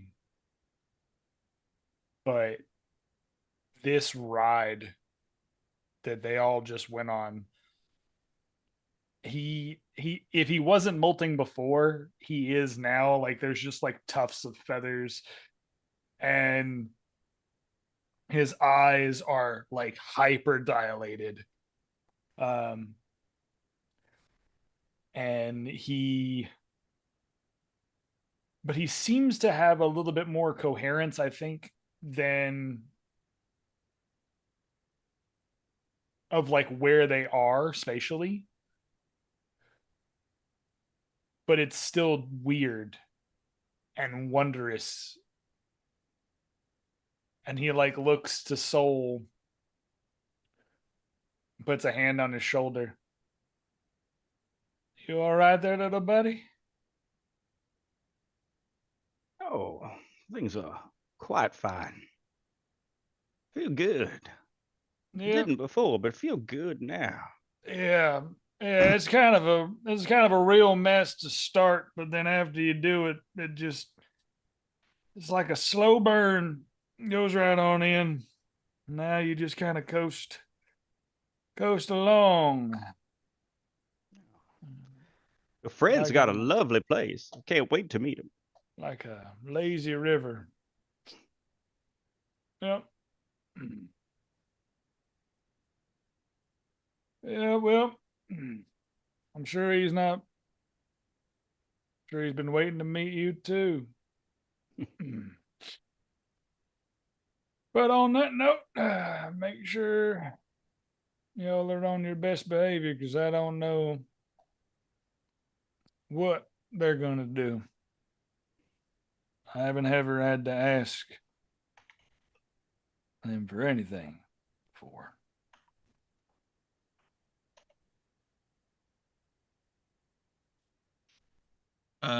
Dusty went from just this sick and vomiting stage to once to the point of feeling like he couldn't vomit anymore. He started to go to, in fact, went to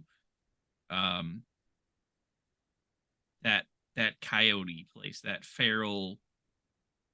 Like, he gave in to his instincts. He didn't hurt anyone, but he went from being this anthropomorphic, somewhat smooth talking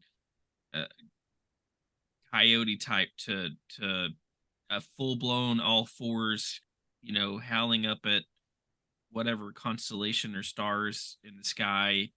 And that, when we come to the spot where we're at now, it's him coming out of that slowly. His looks didn't change or anything. He just he went back to his instincts, essentially, back to, I don't know if you'd say what nature intended, but the way that we view coyotes now. And he's kind of sat back, and he's just breathing extremely heavily panting as this kind of washes out of his system, and he starts to level out, so to speak.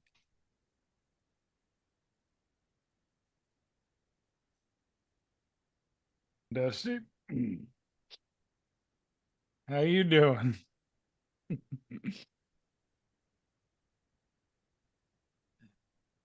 It has been a long time since I gave in to those tendencies. Ask me again at a later date. I'll tell you how I feel about it. As of now, I'm going to need a minute before we continue. Take all the time you need. This place ain't going anywhere. You could see that, like, you could see that the peyote has like caused him to like have. You could see that there's like this hyper anxiousness, but also like this very, very calm mellowness. Like he feels undeterred by where they are right now, but also there's a tension in his voice a little bit. When all you guys are settled, come find me. And then we get to walk in this journey together, I suppose. I think as you look to Dusty and say this place ain't going anywhere, I think Dusty looks around, and as he's still kind of mellowing out and coming down off of the spot he was in, at least, everything looks as if it's like if he's sitting still and everything around him is just moving past. He's got that almost that tunnel vision that you get when you've stared at something for too long and you look at something else and it looks like it's just shifting around you. He just looks back at you, and as you're, saying when you get yourselves together, come find me. He's just looking at you. I imagine if you're staring, like, I imagine if any of us are staring at one another for a long enough period of time, there's like this almost hazy funhouse mirror kind of like extension squatness of all of us. The more uncomfortable it is, the more like disorienting it is, especially if we're not moving.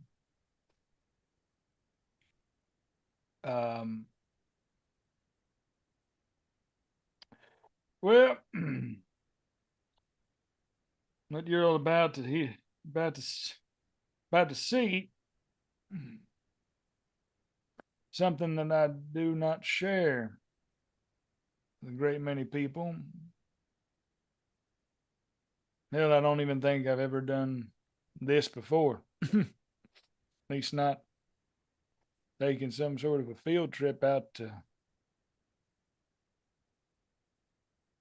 tree itself. Virgil, This will be a first. as you're saying this, I imagine you're kind of like turning from one to the other of the individuals in your group, kind of talking to them.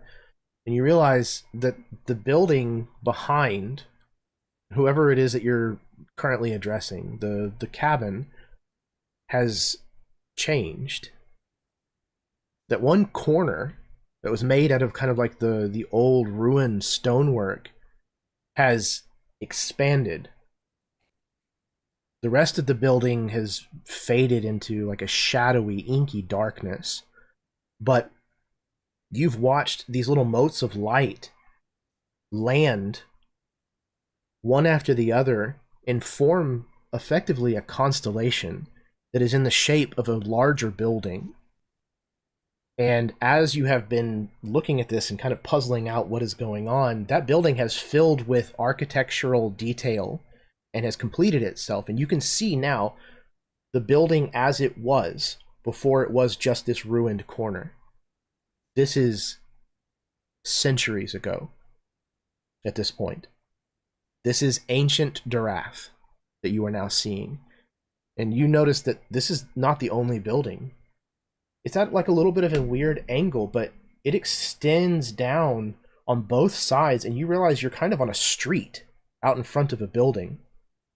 This looks like almost like a communal housing, like an apartment of some kind, where it looks like multiple families probably occupy this several stories tall building. Like this is 10 feet tall, or not 10 feet, I'm sorry, 10 stories tall.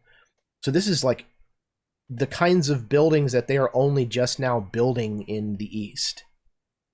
The technology on display here is not mechanically the same as you see now, but the people that you see, the spirits that are walking around here, have swords, shields, like chain armor. This is old technology. However, there's also magic on display everywhere you look. You know, the wagons don't have wheels. They levitate several feet off the ground, and you can see like arcane runes on them that are powering this levitation spell that is somebody cast on a wagon. And it's not the only one. Every wagon you see seems to be functioning this way. Looking around, you realize you're in a city, like a bustling, thriving city of ancient Durath, and it is all outlined in these golds and pinks and swirling lights.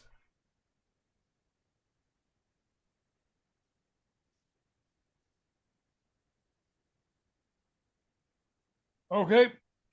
Well, that is most definitely a first. They got a stagecoach with no wheels. How the hell they do that? He like runs a wing, you know, like when someone is displaying like a levitation magic trick. You're like, how the hell did they do it? And he's like running his hand underneath the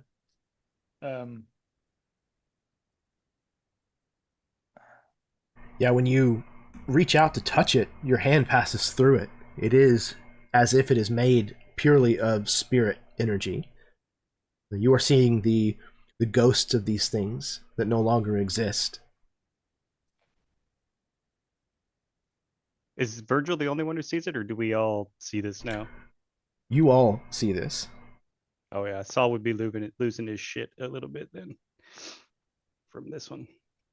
Let's hope we let's let's hope we don't learn those tricks just yet, Virgil. It's best to keep our hands to ourselves. Right. No, you're right. 100%. Yep. We got a goal in mind. Yep. Yeah. A group of children runs, kind of chasing one another, giggling and screaming, and they pass right through Dusty.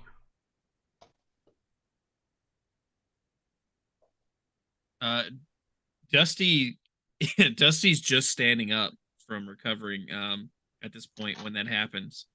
And he turns towards everyone else when these kids turn and run through him. He falls right back to that sitting position for a moment, just taken aback. Before standing and dusting himself back off again. What do you fellas say we head on to our goal? I'm not sure this is natural to be here, and I'm not sure I want to be here much longer than I need to be.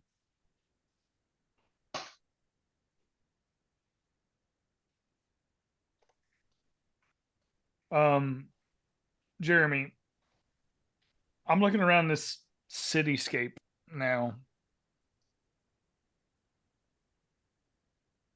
And like I feel like Virgil would close his eyes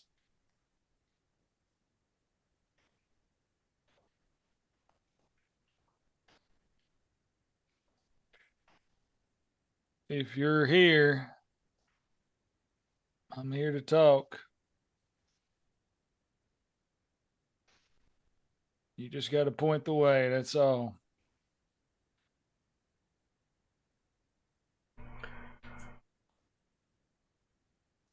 Saul,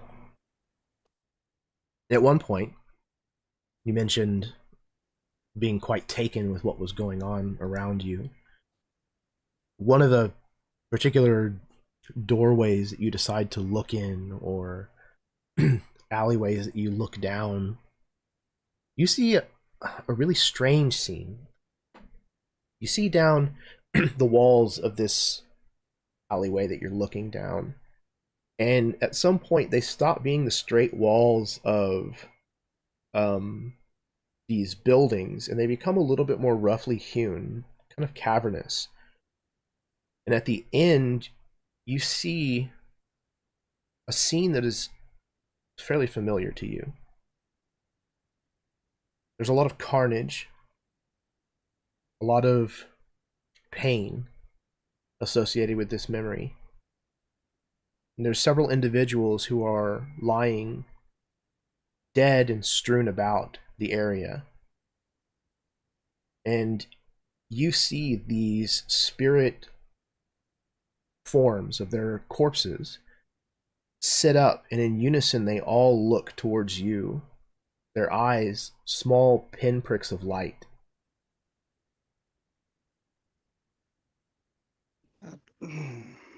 You all, maybe we want to get a moving, Virgil. Not so sure I'm gonna find many friends here.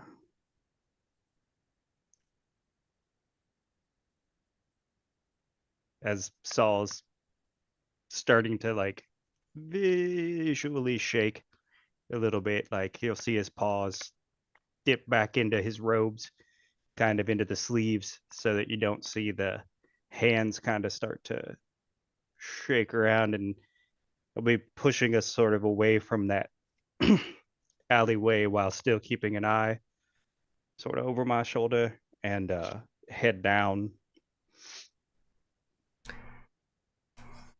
Virgil, there is no immediate response, but you feel a pull, almost like there were a hook kind of set in your chest, or like around the center of your spine, and just like enough tension, enough pressure on that hook to kind of slowly just draw you in a direction.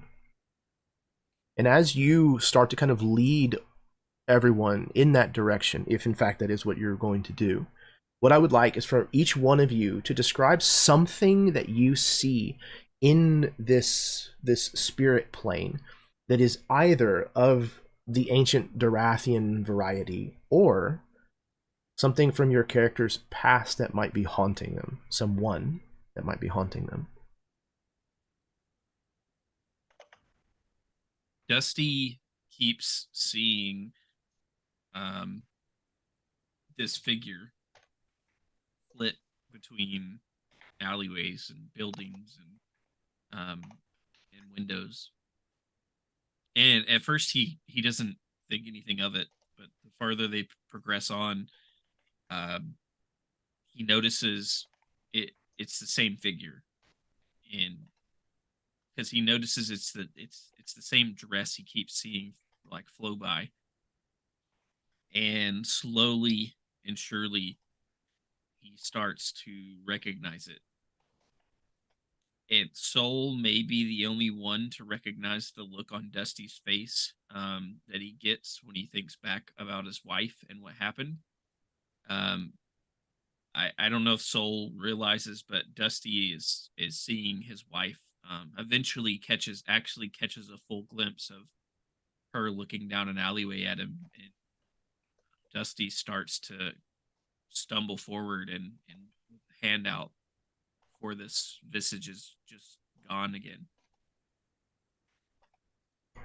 Dusty, several of the times when you have seen this visage, this woman is either accompanied with other spirits behind her, or sometimes even holding the hand of one. But all of these additional spirits that you see, again, these kind of pinpricks of light where their eyes should be, they're all children.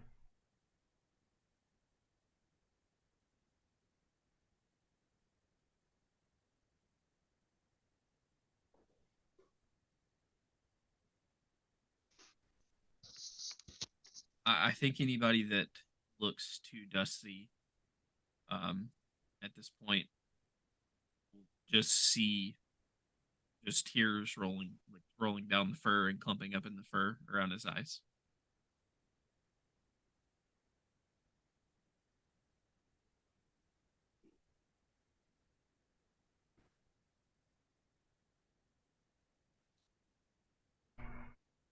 Anybody else? Oh, What other Zach, fucked up shit do y'all see? Go on, Chad.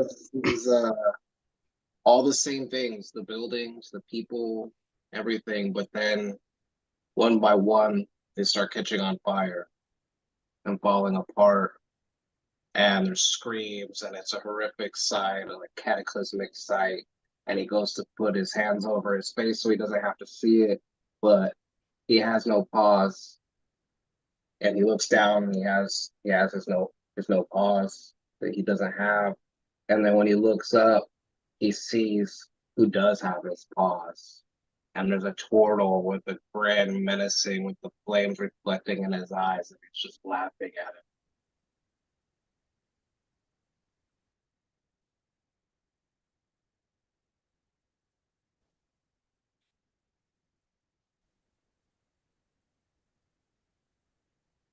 I Anybody think, else? I think Saul is seeing that. Saul hasn't been paying attention to anything basically, but they're looking over his shoulder again at the alleyway, trying to ensure nothing's following him out, and bumps sort of into whoever's in front of him, but when turns around, is face to face with another. Well, this isn't so much a railroad worker as it is a uniformed soldier from sort of the local, frontiers and defense group on that one, and is just freaks out and sits back down and starts talking to that thing, like mumbling to that cell on that one. Israel, that's how Israel, you and your brothers are here. I see. That's unfortunate. Israel, yeah, and it's just sort of like he might get pulled along with everybody else, but might also fall back on accident.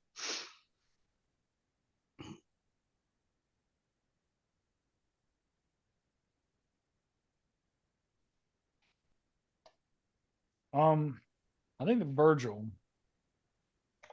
is walking through this town,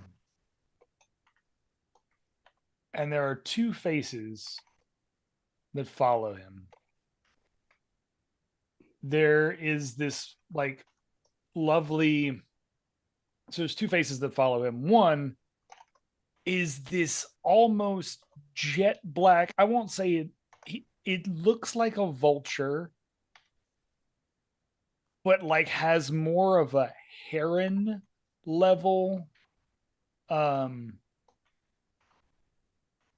sort of angularness to them, and you see that almost like a looming shadow, no matter which way, even in all of the bright colors and psychedelic ambiance that is this Dorathian space. There always seems to be, on one side of the street, there's always this black shadow that in every single alleyway as they pass by, it's almost like a slender man just standing in the alleyway, this slender black heron that just eyeballs Virgil with these ruby red daggers for eyes, basically. and he's just standing down the hallway, and you see that at the end of what would be his hand talons, he has a baseball bat, some form of a rudimentary stickball bat, right? And you see that it has blood and feathers at the tip of it. On the contrary, on the other side of the street, almost mirroring this image, he looks to the left of him, and there's all of this continual carnage. On the right of him, he hears the sound of like clanking chains. It almost sounds like clanking chains. And as he goes and looks to the right of him, we see what can only be described as this rusted out old clunker of a warforged, decked out in a grayish duster coat and a long, like, round brim matching gray cowboy hat. If the ruby eyes of the left side of him are the shadow that haunts him, the right side of him is almost like this dichotomy of virtue and value, and he has to kind of walk that and have both sets of eyes constantly judging him and guiding him on his path. So he is both in awe and frightened at the same time as he's walking basically this gallows path up through the town.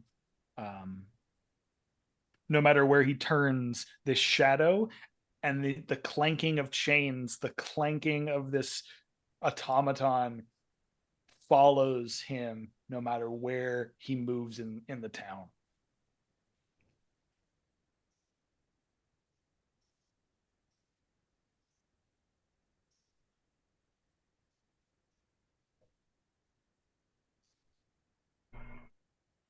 What about Elias? I think for me, it's all of the glowing aspects that we've seen people walking around, but then somewhat similar to what they were saying before of going into fire. For me, it would be more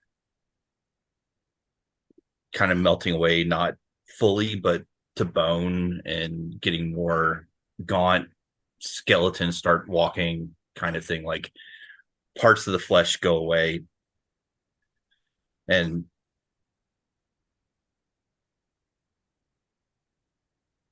it just shakes him up that, you know, he's seen these things. There's pieces that remind him of, you know, the previous gang and some of the things that we went through there, and some of the things that Virgil went through, especially, you know, making that pact with the patron and kind of not walking fast, but just not plotting either. So just kind of a hesitant step, just following along with everyone.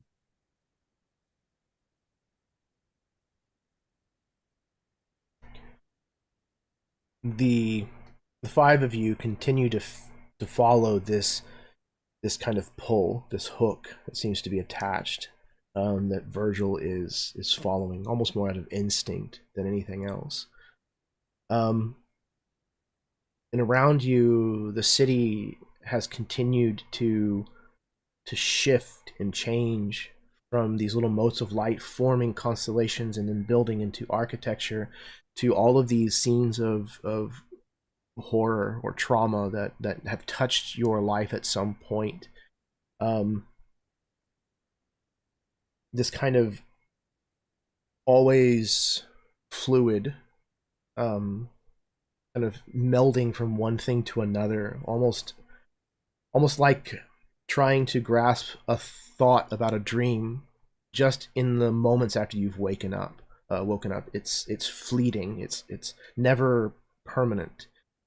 And then suddenly there's a brilliant light ahead of you, almost as if staring at the sun itself.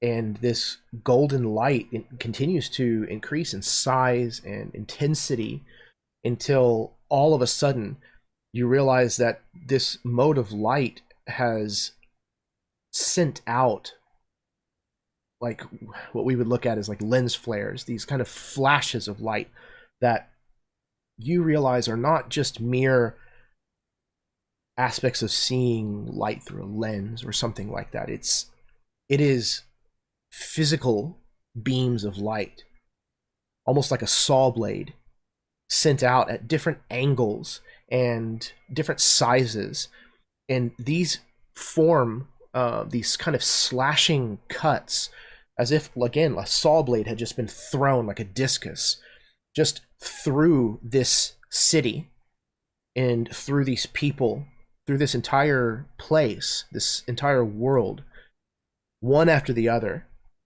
And you feel them pass straight through you, just the same as the children who ran through Dusty moments before. These pass through you without causing any harm to you whatsoever, but you watch as entire sections of building just disappear. Cut where these blade-like things have passed through them. And before long, you find yourself standing in almost a void. Like there's ground beneath you, but all around you is nothing but the glowing aura of these nebulas and things that you saw swirling and changing, shifting all around you.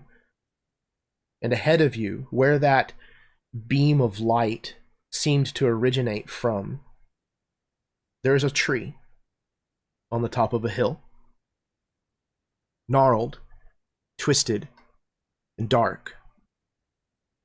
From its branches hang strange fruit, the bodies of those who have been lynched. Now, this is a sight that is familiar to you, Virgil. You know this to be the Gallow Tree. And it stands looming ahead of you now.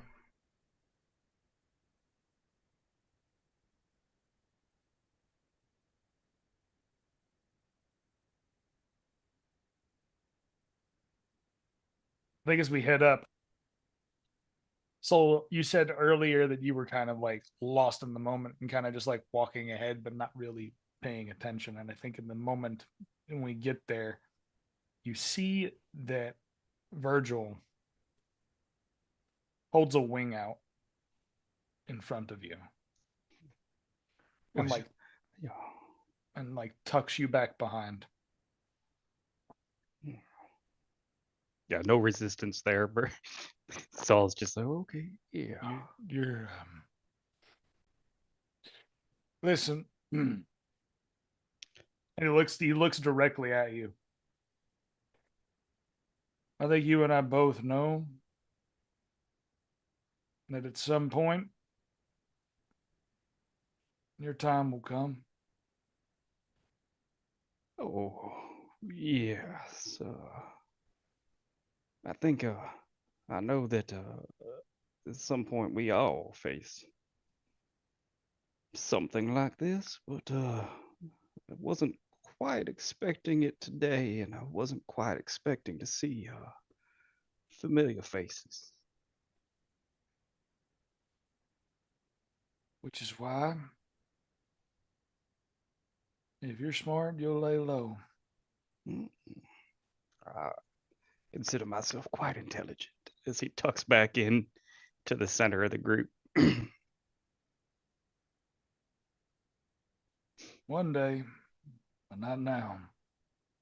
This ain't about you.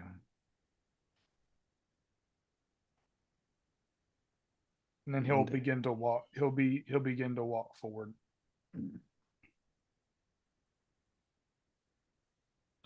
As you kind of get a few steps away, Dusty starts to come to himself and calls out to you, Virgil. Yep. Heading on out by yourself, are you?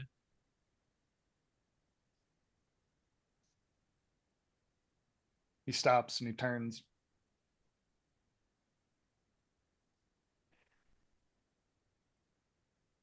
This is for me to ask, Dusty. I can't ask for y'all to ask of me.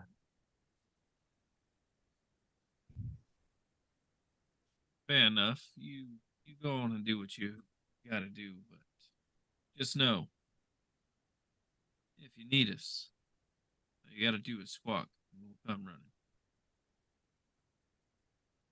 You may have to take the next few steps alone, but don't forget, you didn't come here alone. Thank you, sir. Thank you.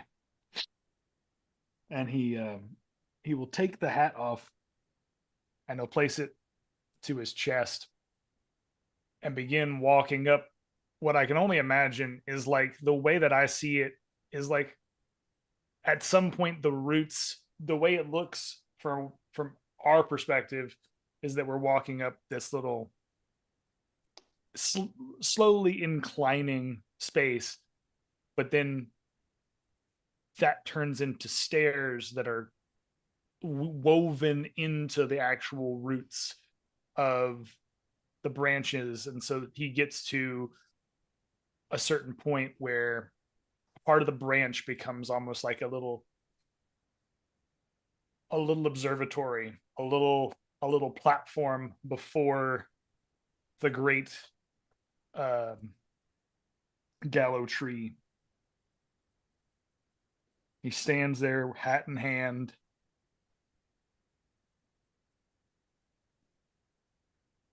Evening, old friend. I didn't think I'd come see you like this, but I have a request to make of you, as you have requested many things of me in the past.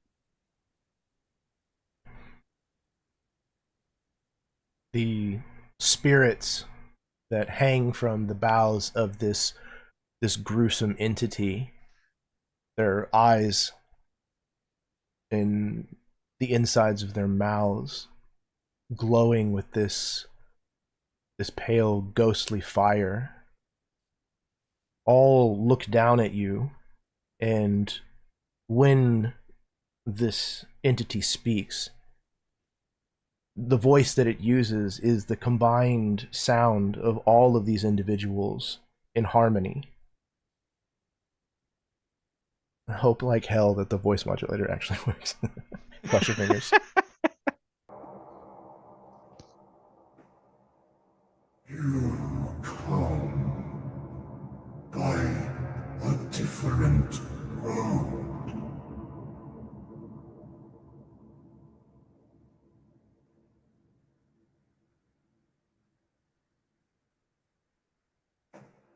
Different path, same destination.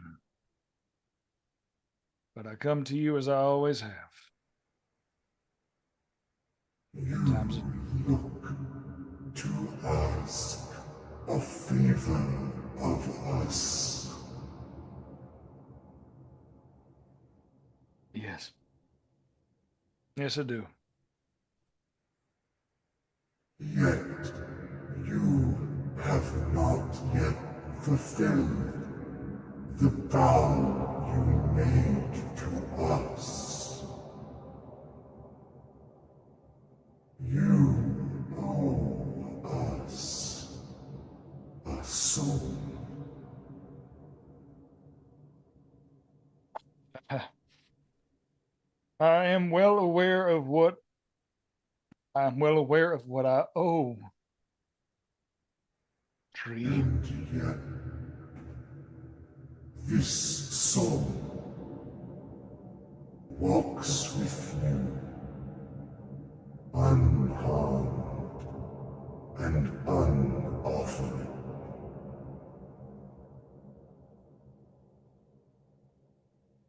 He looks back.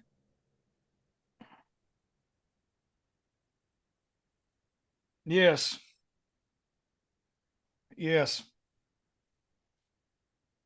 I am aware of the task that I have at hand. But in order to accomplish that task, I need to ask of you now for, he looks back again. That soul will be offered in due time. But you and I both know souls don't have an expiration date. They can be claimed at any time. So I ask for your understanding that that day will come. But for now, I need to ask of you a favor.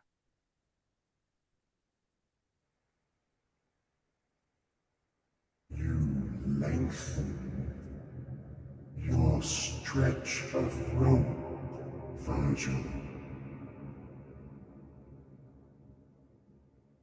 But ask, for you are damned already. May the noose grow ever tighter. Okay, well, dear Gallow Tree, I humbly come before your bowels and ask by the souls of the damned, if you will allot me one of your souls among this tree. I wish to, I wish to bring them back to prominence. You dare ask for one of us to be released? I didn't say it was going to be an easy ask. Dear tree, I do not even expect of you to do as I ask, for I am merely your humble servant. I know what I ask is difficult.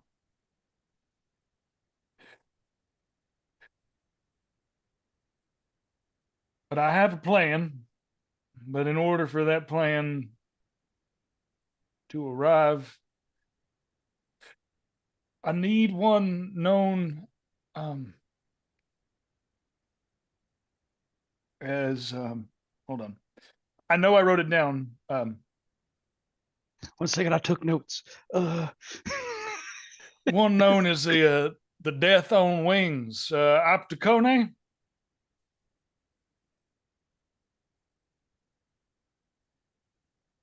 Pulls out a little black book, like, I remember how do you pronounce that?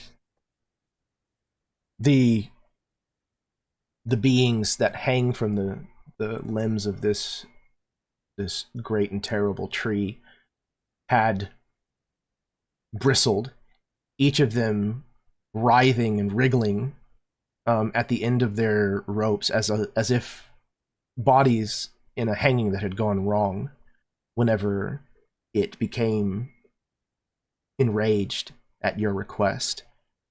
The bodies have now kind of grown still and stiff again, still speaking in unison as they look down at you, Virgil.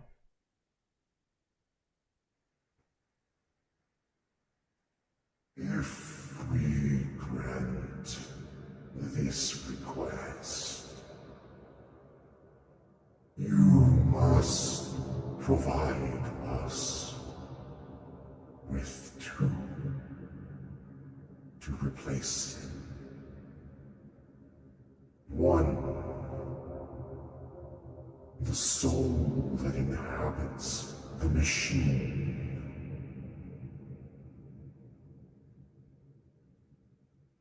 The other, your dear friend, Elias Stark, must swing.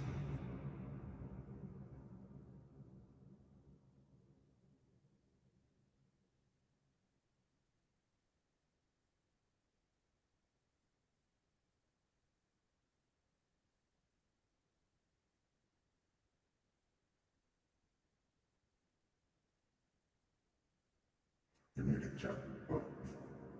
Oh my God, I'm You're muted, muted. Jeff. Jesus, oh my God, help me, help me. I thought you were taking a moment, and then I was realized taking a moment. I was taking a moment because you got me good. But he looks back.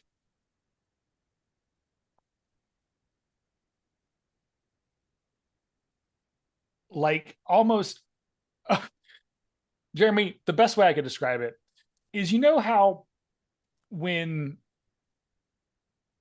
Ebenezer Scrooge is like waylaid by Marley and the numerous ghosts, Mm-hmm. and he begs for there to be like another way, like that has to be any other way for this to happen. You can't ask me to do that, and you know that. You can't ask me. You can't ask me to take those souls. Tree, you can't ask me to take them. It has already been asked. You said yourself, there is no expiration on souls. These may not be claimed immediately, but when they swing, they too become one with us.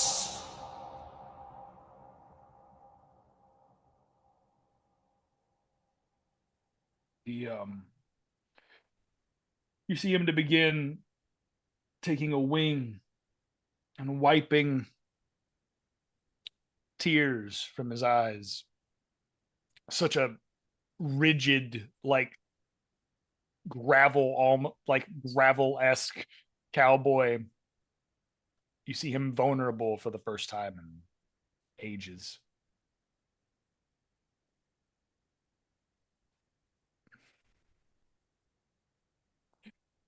If that is how it has to be,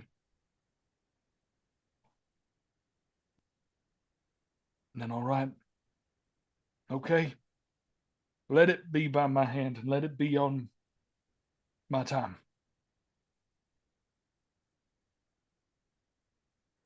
So be it, Tree. We have an accord. Your rope has lengthened, Virgil to Talon. Have your soul.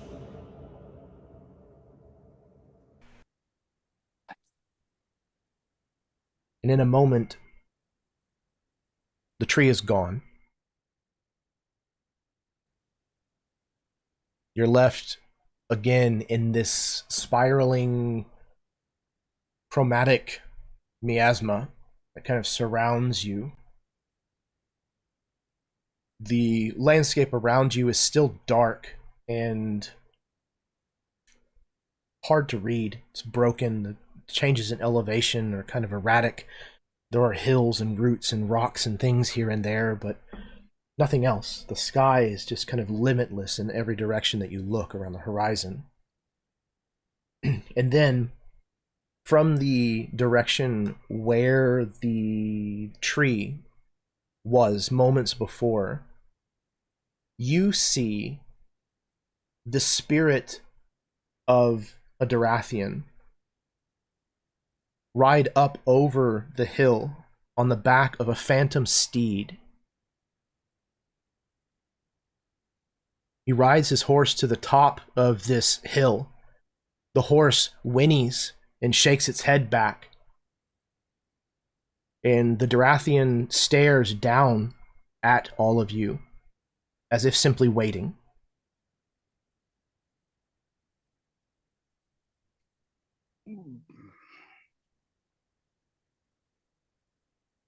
So they say, the death may guide you home.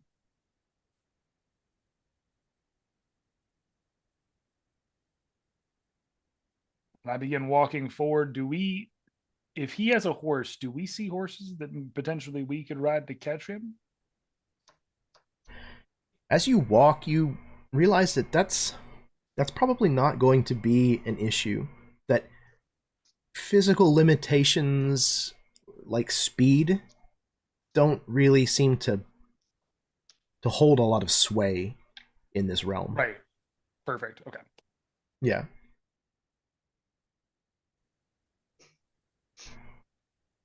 So, with this, before you make it up the hill to Aptunkone to follow him, is there anything that anybody else is saying, or any particular way that their character is reacting to what just played out in front of all of you? Even if you were at some distance, you would have had very little trouble hearing most of that conversation.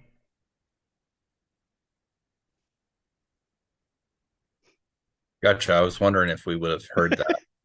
Yeah. Now, Virgil's part of it, that's up to Chad, whether it was, said very quietly or not. But I mean, like, this Gallatry is not particularly quiet. I mean, I highly doubt he would have whispered that because he was against it. He wouldn't have just whispered it. He was against it. He didn't want to do it, Yeah, but he fair was enough. kind of pushed to do it. So I imagine it's like having to choose between, do I continue the task as set, or do I alter it and find a way out of it? This was the only thing that I could do to keep us going. Mm-hmm. Yeah. The Gallatry exacts a steep price. Yep. Virgil would not be unfamiliar with that at all. Yep. However, even for that being said, this is still the steepest price it has ever asked. Yeah. I imagine too, like, for all the rest of you, as you watch him walk back off of the route and walk back out to you, and then that route now vanishes and fades away and becomes just that dirt road, almost like a cowboy walking into that long stretch of like dusty clay highway before a duel. Like he's walking back off of the mount, and just he looks to Elias first. He puts a hand on your shoulder.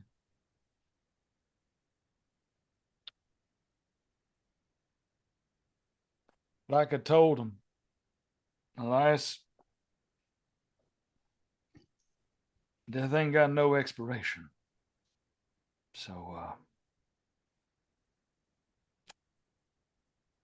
you ain't got to worry anytime soon. I know. But I don't know if it makes it any better to know that. Okay, Elias, you can't say that shit. You can't say. We're still here. You can't say. It knows.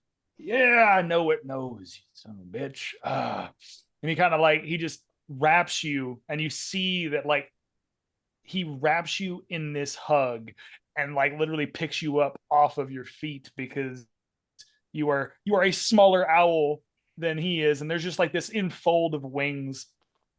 And he sets you down. The gallow tree has a hefty price, but I decide when it's paid. If it's got to be, it's got to be. And I'd rather it be you. Well, you'll see it coming, friend. I promise. I, for one, would rather it be mid-coitus with Primrose, but feel free to deny any requests I may make of you in the future, Virgil. Yeah, if it's gonna cost this much, I think I'll be figuring out whatever issues I have on my own. Yeah, don't be going and asking Gallow Tree for like a cup of sugar or nothing like that. Don't have me go ask for stupid shit like that, okay? I, gonna say- I don't believe I'll be asking you for a cup of sugar if you're promising people souls. It's not how I wanted y'all to find out, but I suppose now is the best time than ever.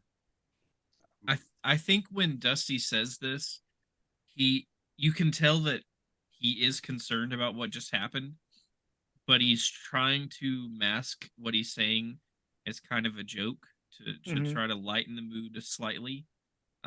Whether that works or not is up to the lot of you, but that's kind of his direction he was going with what he was saying. Yep. But I think he would look to you, Dusty, and again clasp an arm around, like a talon around your shoulder. Just thank you for being here. That's all. It matters. And then he looks to Lucky and Soul. So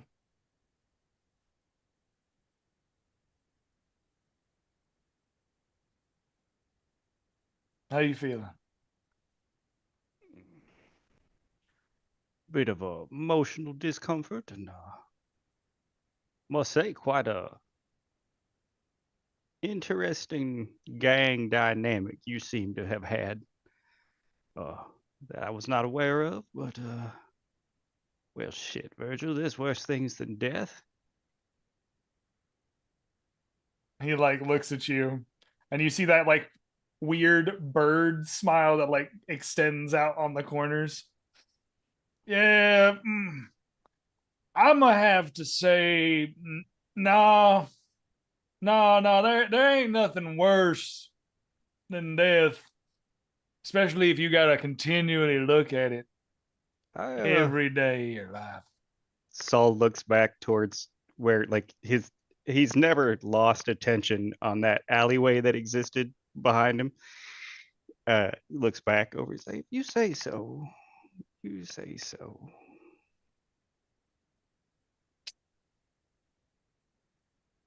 It's all right. One day. Now, I gotta say, did you think that guy was gonna be an Aarakocra based on his name? Like, not to be that guy, but I mean, there's a lot of birds around, and I swear to God, it sounded like Aarakocra of Wings of Death. I mean, come on now. I believe that was probably just a saying, so I mean, the thought crossed my mind. Not gonna lie. That's what I thought, yeah. But I mean, maybe it's the after effects of the peyote. It's got to be. I understand. But listen, you're alive now because I kept you alive. Be aware of that. As I said, Virgil, and he puts his hand up on his chest. I'm well aware that I could go at any time.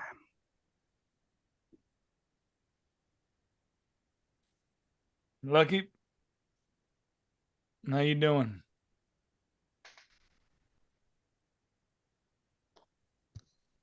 I've read something about a gallow tree. Yep. I didn't believe it existed till today. Yep. You got a first-hand view of what it looks like. You care to sign up? And he kind of like, you see him reach down toward the sand. Literally, there is nothing. He grabs at nothing. His hand, like his claw and his talon, grab at literally nothing. But as he pulls in midair, you can almost see like the shadow of a noose that is constantly following him pull forward and then like shake down and like dust into the sand.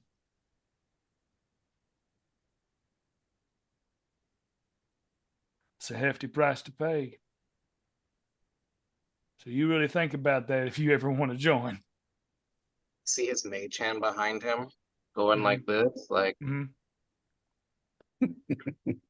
I've read a lot of religions, and I can't find one that really appeases my appetite. And if I did, it would not be that there hanging tree. Good. I'd rather keep it to myself. Nobody needs this kind of fate. But come on, before Gallow Tree decides to make this shit tighter.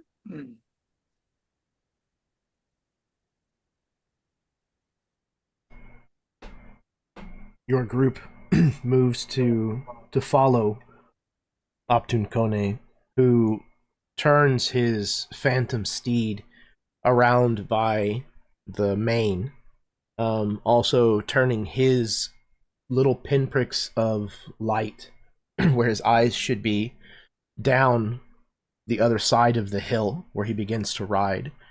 And as your group crests that hill to follow, we see lying on the black barren ground the spirit shape, the shade glowing the same greenish hue, a noose that has been slipped from the neck of Death on Wings. As roots from the ground reach up and intertwine with the end of this broken tether and pull the ghostly noose back into the ground. And I think that's where we're going to end tonight's session.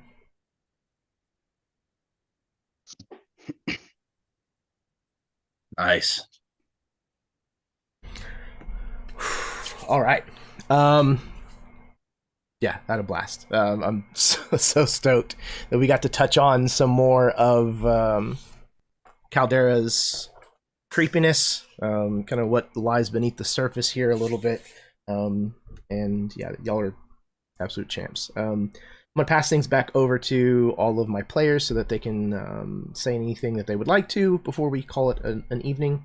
And then, yeah, we'll start in reverse order with Other Chad.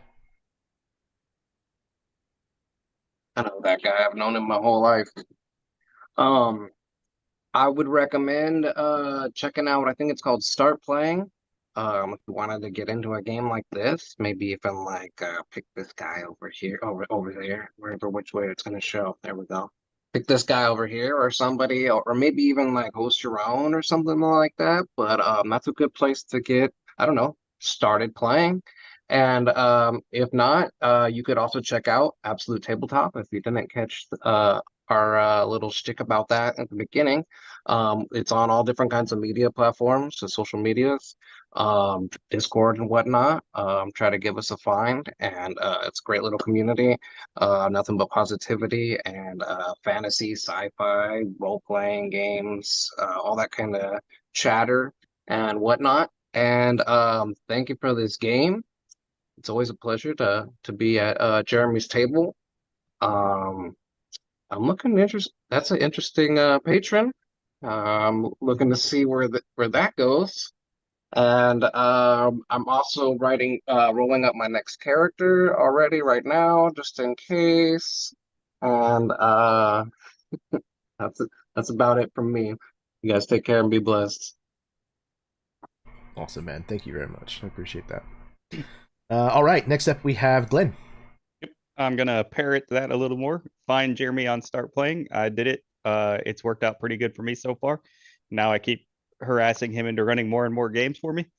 So if you don't hurry up, he's not gonna have a shit ton of slots left. You're gonna have to get out there to do it. But this was awesome. Thank you to everybody involved. I said, like, you can play a lot of video games, you can play a lot of other stuff, but like even with the tech improving every day from a creative standpoint, it's not the same as collaborative storytelling with a bunch of friends and a bunch of people online or in person.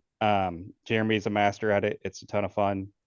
A lot was dropped in this episode that I think for a lot of us that are like background ties and stuff we were not at all aware of coming in and out and making up as we go. And it's really cool. It was an amazing session of getting the hooks in, right? Like this is getting the hooks in for the characters and for, however many years we let this go.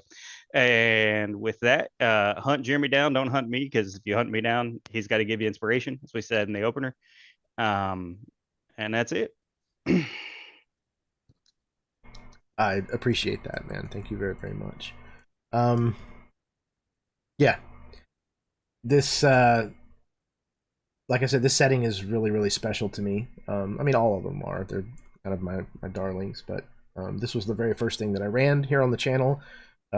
So having the opportunity to come back to it now, 8, going on 9 years later, and kind of dive back in and really explore it, kind of knowing it better now. I was really looking forward to it, and I'm really happy that y'all chose this as the setting that you wanted to play in. So I'm thrilled that all of you are adding such tremendous stuff to it, and that you seem to be enjoying it as much as you are. That's very, very meaningful to me. So thank you. All right, next up we have Todd. Pretty much parroting everybody else. Finding Jeremy on Start Playing, getting that first game that we had, meeting Chad and other Chad. Sometimes it's hard to find a group of people that you click with. Glenn and I had that before with another table, but this one has been great, and I love where this is going. So look on Start Playing, find Jeremy, find yourself another game master, go to Absolute Tabletop. Just get out there and do it. Yeah, and I can't second that endorsement enough. Having the opportunity to find people virtually to play with has been amazing for my own gaming experience. I've played for a long time, and I still play with my close friends, in person, and I love that. I wouldn't trade that for anything. But being able to broaden my horizons with who I have the chance to play with and who to play under and learn from has been amazing for me as both a player and a game master. And I'm genuinely touched and honored that y'all not only reached out to me in the first place, but that you continue to do so, that you found a place where you felt comfortable and accepted, and a place that you have fun and that you enjoy coming back to. So that's all the boxes that I want to try to hit as a dungeon master. So I'm really, really, really pleased to hear that. So thank you. All right, next up we have Nathan. Let's be real, guys. Jeremy's okay. Jeremy's fantastic. Lukewarm, mediocre. I've said it before, and I'll say it again, and I'll say it 100 other times. If I have the opportunity and schedule to be in one of Jeremy's games, I try my best, either to be available or not to have to say no if he asks me to fill in for somebody or something like that. And when I found out this crew was wrapping up their previous campaign and that Caldera was possibly an option, I was like, yeah, I would be very interested to play. And then finding out that you guys wanted to play it was just perfect. And just you guys accepted me in. This has been a great crew. It it's been said of Jeremy before, by multiple people, but Jeremy has a gift for finding a crew, bringing a crew together, and bringing a group together that just seems to mesh well and seems to play well together. And together with his storytelling and the groups he brings together, it makes all of his stories just pop, and they're very well worth the listen. Even when you're in the game and you're playing, but you're not taking part necessarily in what's happening, you still feel super captivated, and that goes for even outside the game. I've watched games of Jeremy's on his YouTube channel that I feel like I played in the game just because I got into it that much. Like I said, coupled together with Jeremy's great storytelling and the groups he brings together, it's just a trip, and it is a trip you want to take over and over and over again. Thank you, Jeremy, for running the game for us. Thank you guys for playing. I wish we didn't have to wait another month to play again, but here's fingers crossed to that month passing quickly so we can play again soon.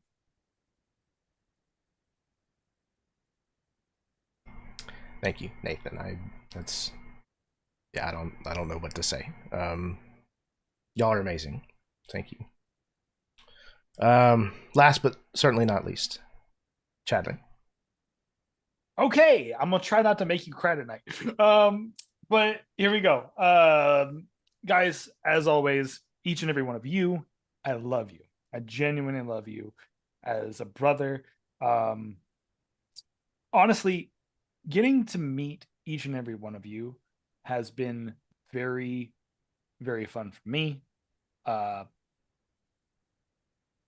I have thoroughly enjoyed the stories we've been telling.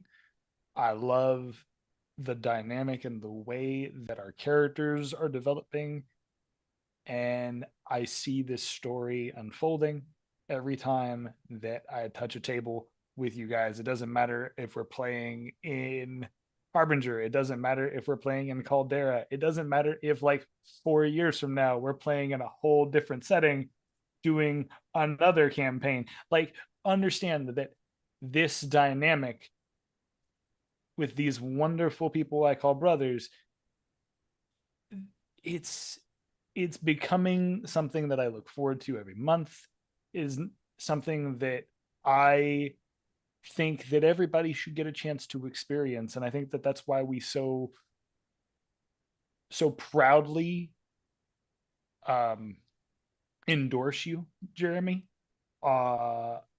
because I'll tell you,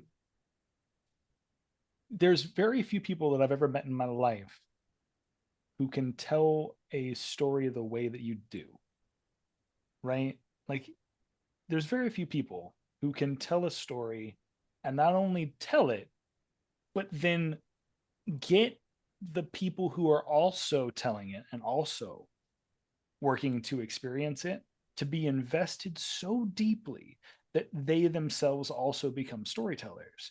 So it's such a blessing to have someone leading the charge that is a GM that's so powerful that their storytelling ability, that they open up and blossom for everyone else at the table to also increase their storytelling ability. I'll tell you, before I started playing with you, Jeremy, like, I felt like I was just getting my feet wet, right? Like, I felt like I've played around on numerous tables with numerous people, at least in the last couple of years for sure. But every time I come back to this table, every time I come back to your table, it's a unique experience that I don't get with anybody else. And I mean that because your experience should be different from everybody else's, right? Your experience should be different. But I think what sets it apart for me when I come to this table is the level of investment that you bring out in your players. Not just what you ask of us, but what you bring out in the moment. And I think that is the unique thing that I've gotten to see, witness as a viewer, witness as a player, and witness as your friend. I see the level that you bring out in people. And I think that's why I endorse you so much. And that I love you guys so much, is because I genuinely see that every time I play with you. And I'm so thankful to be at your table. I'm so thankful that we have been friends now for, God, how long now? When did we meet? What year was it? I forget. I've blacked out. 2017, I think. Okay, so that would be what? 6 years going on. No, 7. At least in person. 7. This will be 7 years. This will be Good 7 God. years now. Yeah. Yeah. So I'm old as fuck, y'all. dude, yeah, we're old, but you know what? I love you. And I'll keep playing with you till I'm like 80. I don't care. Like till I don't have the mental capacity to do so, I will continue to play with you, sir. Till they're feeding me tapioca pudding in some home somewhere, I will continue to play with you. I love you. You're amazing. And I love all of you. And I'm so excited to play next month. You cannot even begin to express how much I love you. Okay, I'm done blubbering. Sign us out, sir. I love you. Thank you, Chad. I love you too, man. All of you are incredible people. Very, very, very generous. Like I said, not only with me, with your words, but also with one another. And that makes me really happy that we have fostered that kind of table. That's one of my goals, and I'm thrilled that seems to be the case. Yeah, thank you all very, very much for your words. I deeply appreciate them. I wish I had better communication skills to make it clear how much it means to me. I know I sound like a broken record, but I really genuinely do appreciate them very much.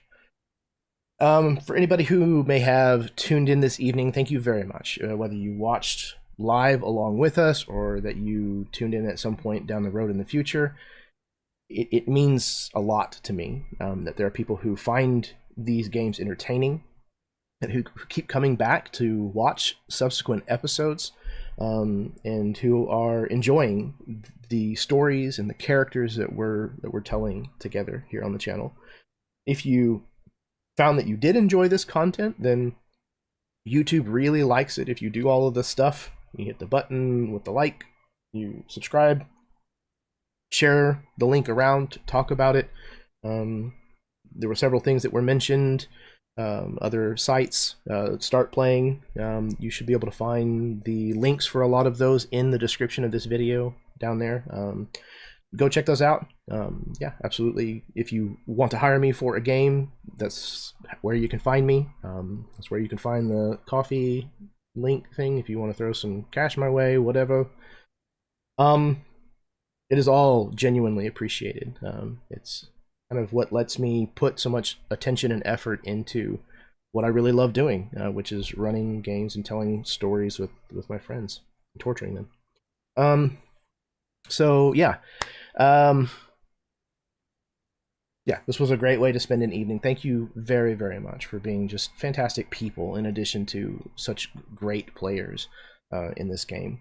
It makes it an easy thing to come back to every month. I don't have to dread running a game for all of you. Yeah, it's a huge thing. You have no idea. So I think I'm going to go ahead and call it an evening. What else? Remember, please, please, please, please, kindness is a free action. It costs you absolutely nothing to be kind to someone else. It is literally a free gift that you can give to someone. And for anybody who has ever received kindness from a stranger without expectation or recompense, you know how much it meant to you at some point in your life, whenever you just really needed someone to be kind to you. And if you can be that person for someone else, and it costs you absolutely nothing to do so, why wouldn't you? That's how this world becomes a better place to live in. That's the secret right there. So, go out, be kind to one another. All right. We're going to go ahead and call it an evening here. And like I said, Friday, come back to the channel, there is a help action with a friend of mine named Dinesh. We are going to be talking about encounters that count. I'm really excited to get to that conversation, talk about making fights matter in your games, how to do that, how to build good bosses and villains and things like that. So yeah, I'm looking forward to that conversation. It's been a little while since I've done one of those podcast episodes. So yeah, tune in on Friday, and we'll see you then. And until next time, may your dice roll high and your snacks always be within reach.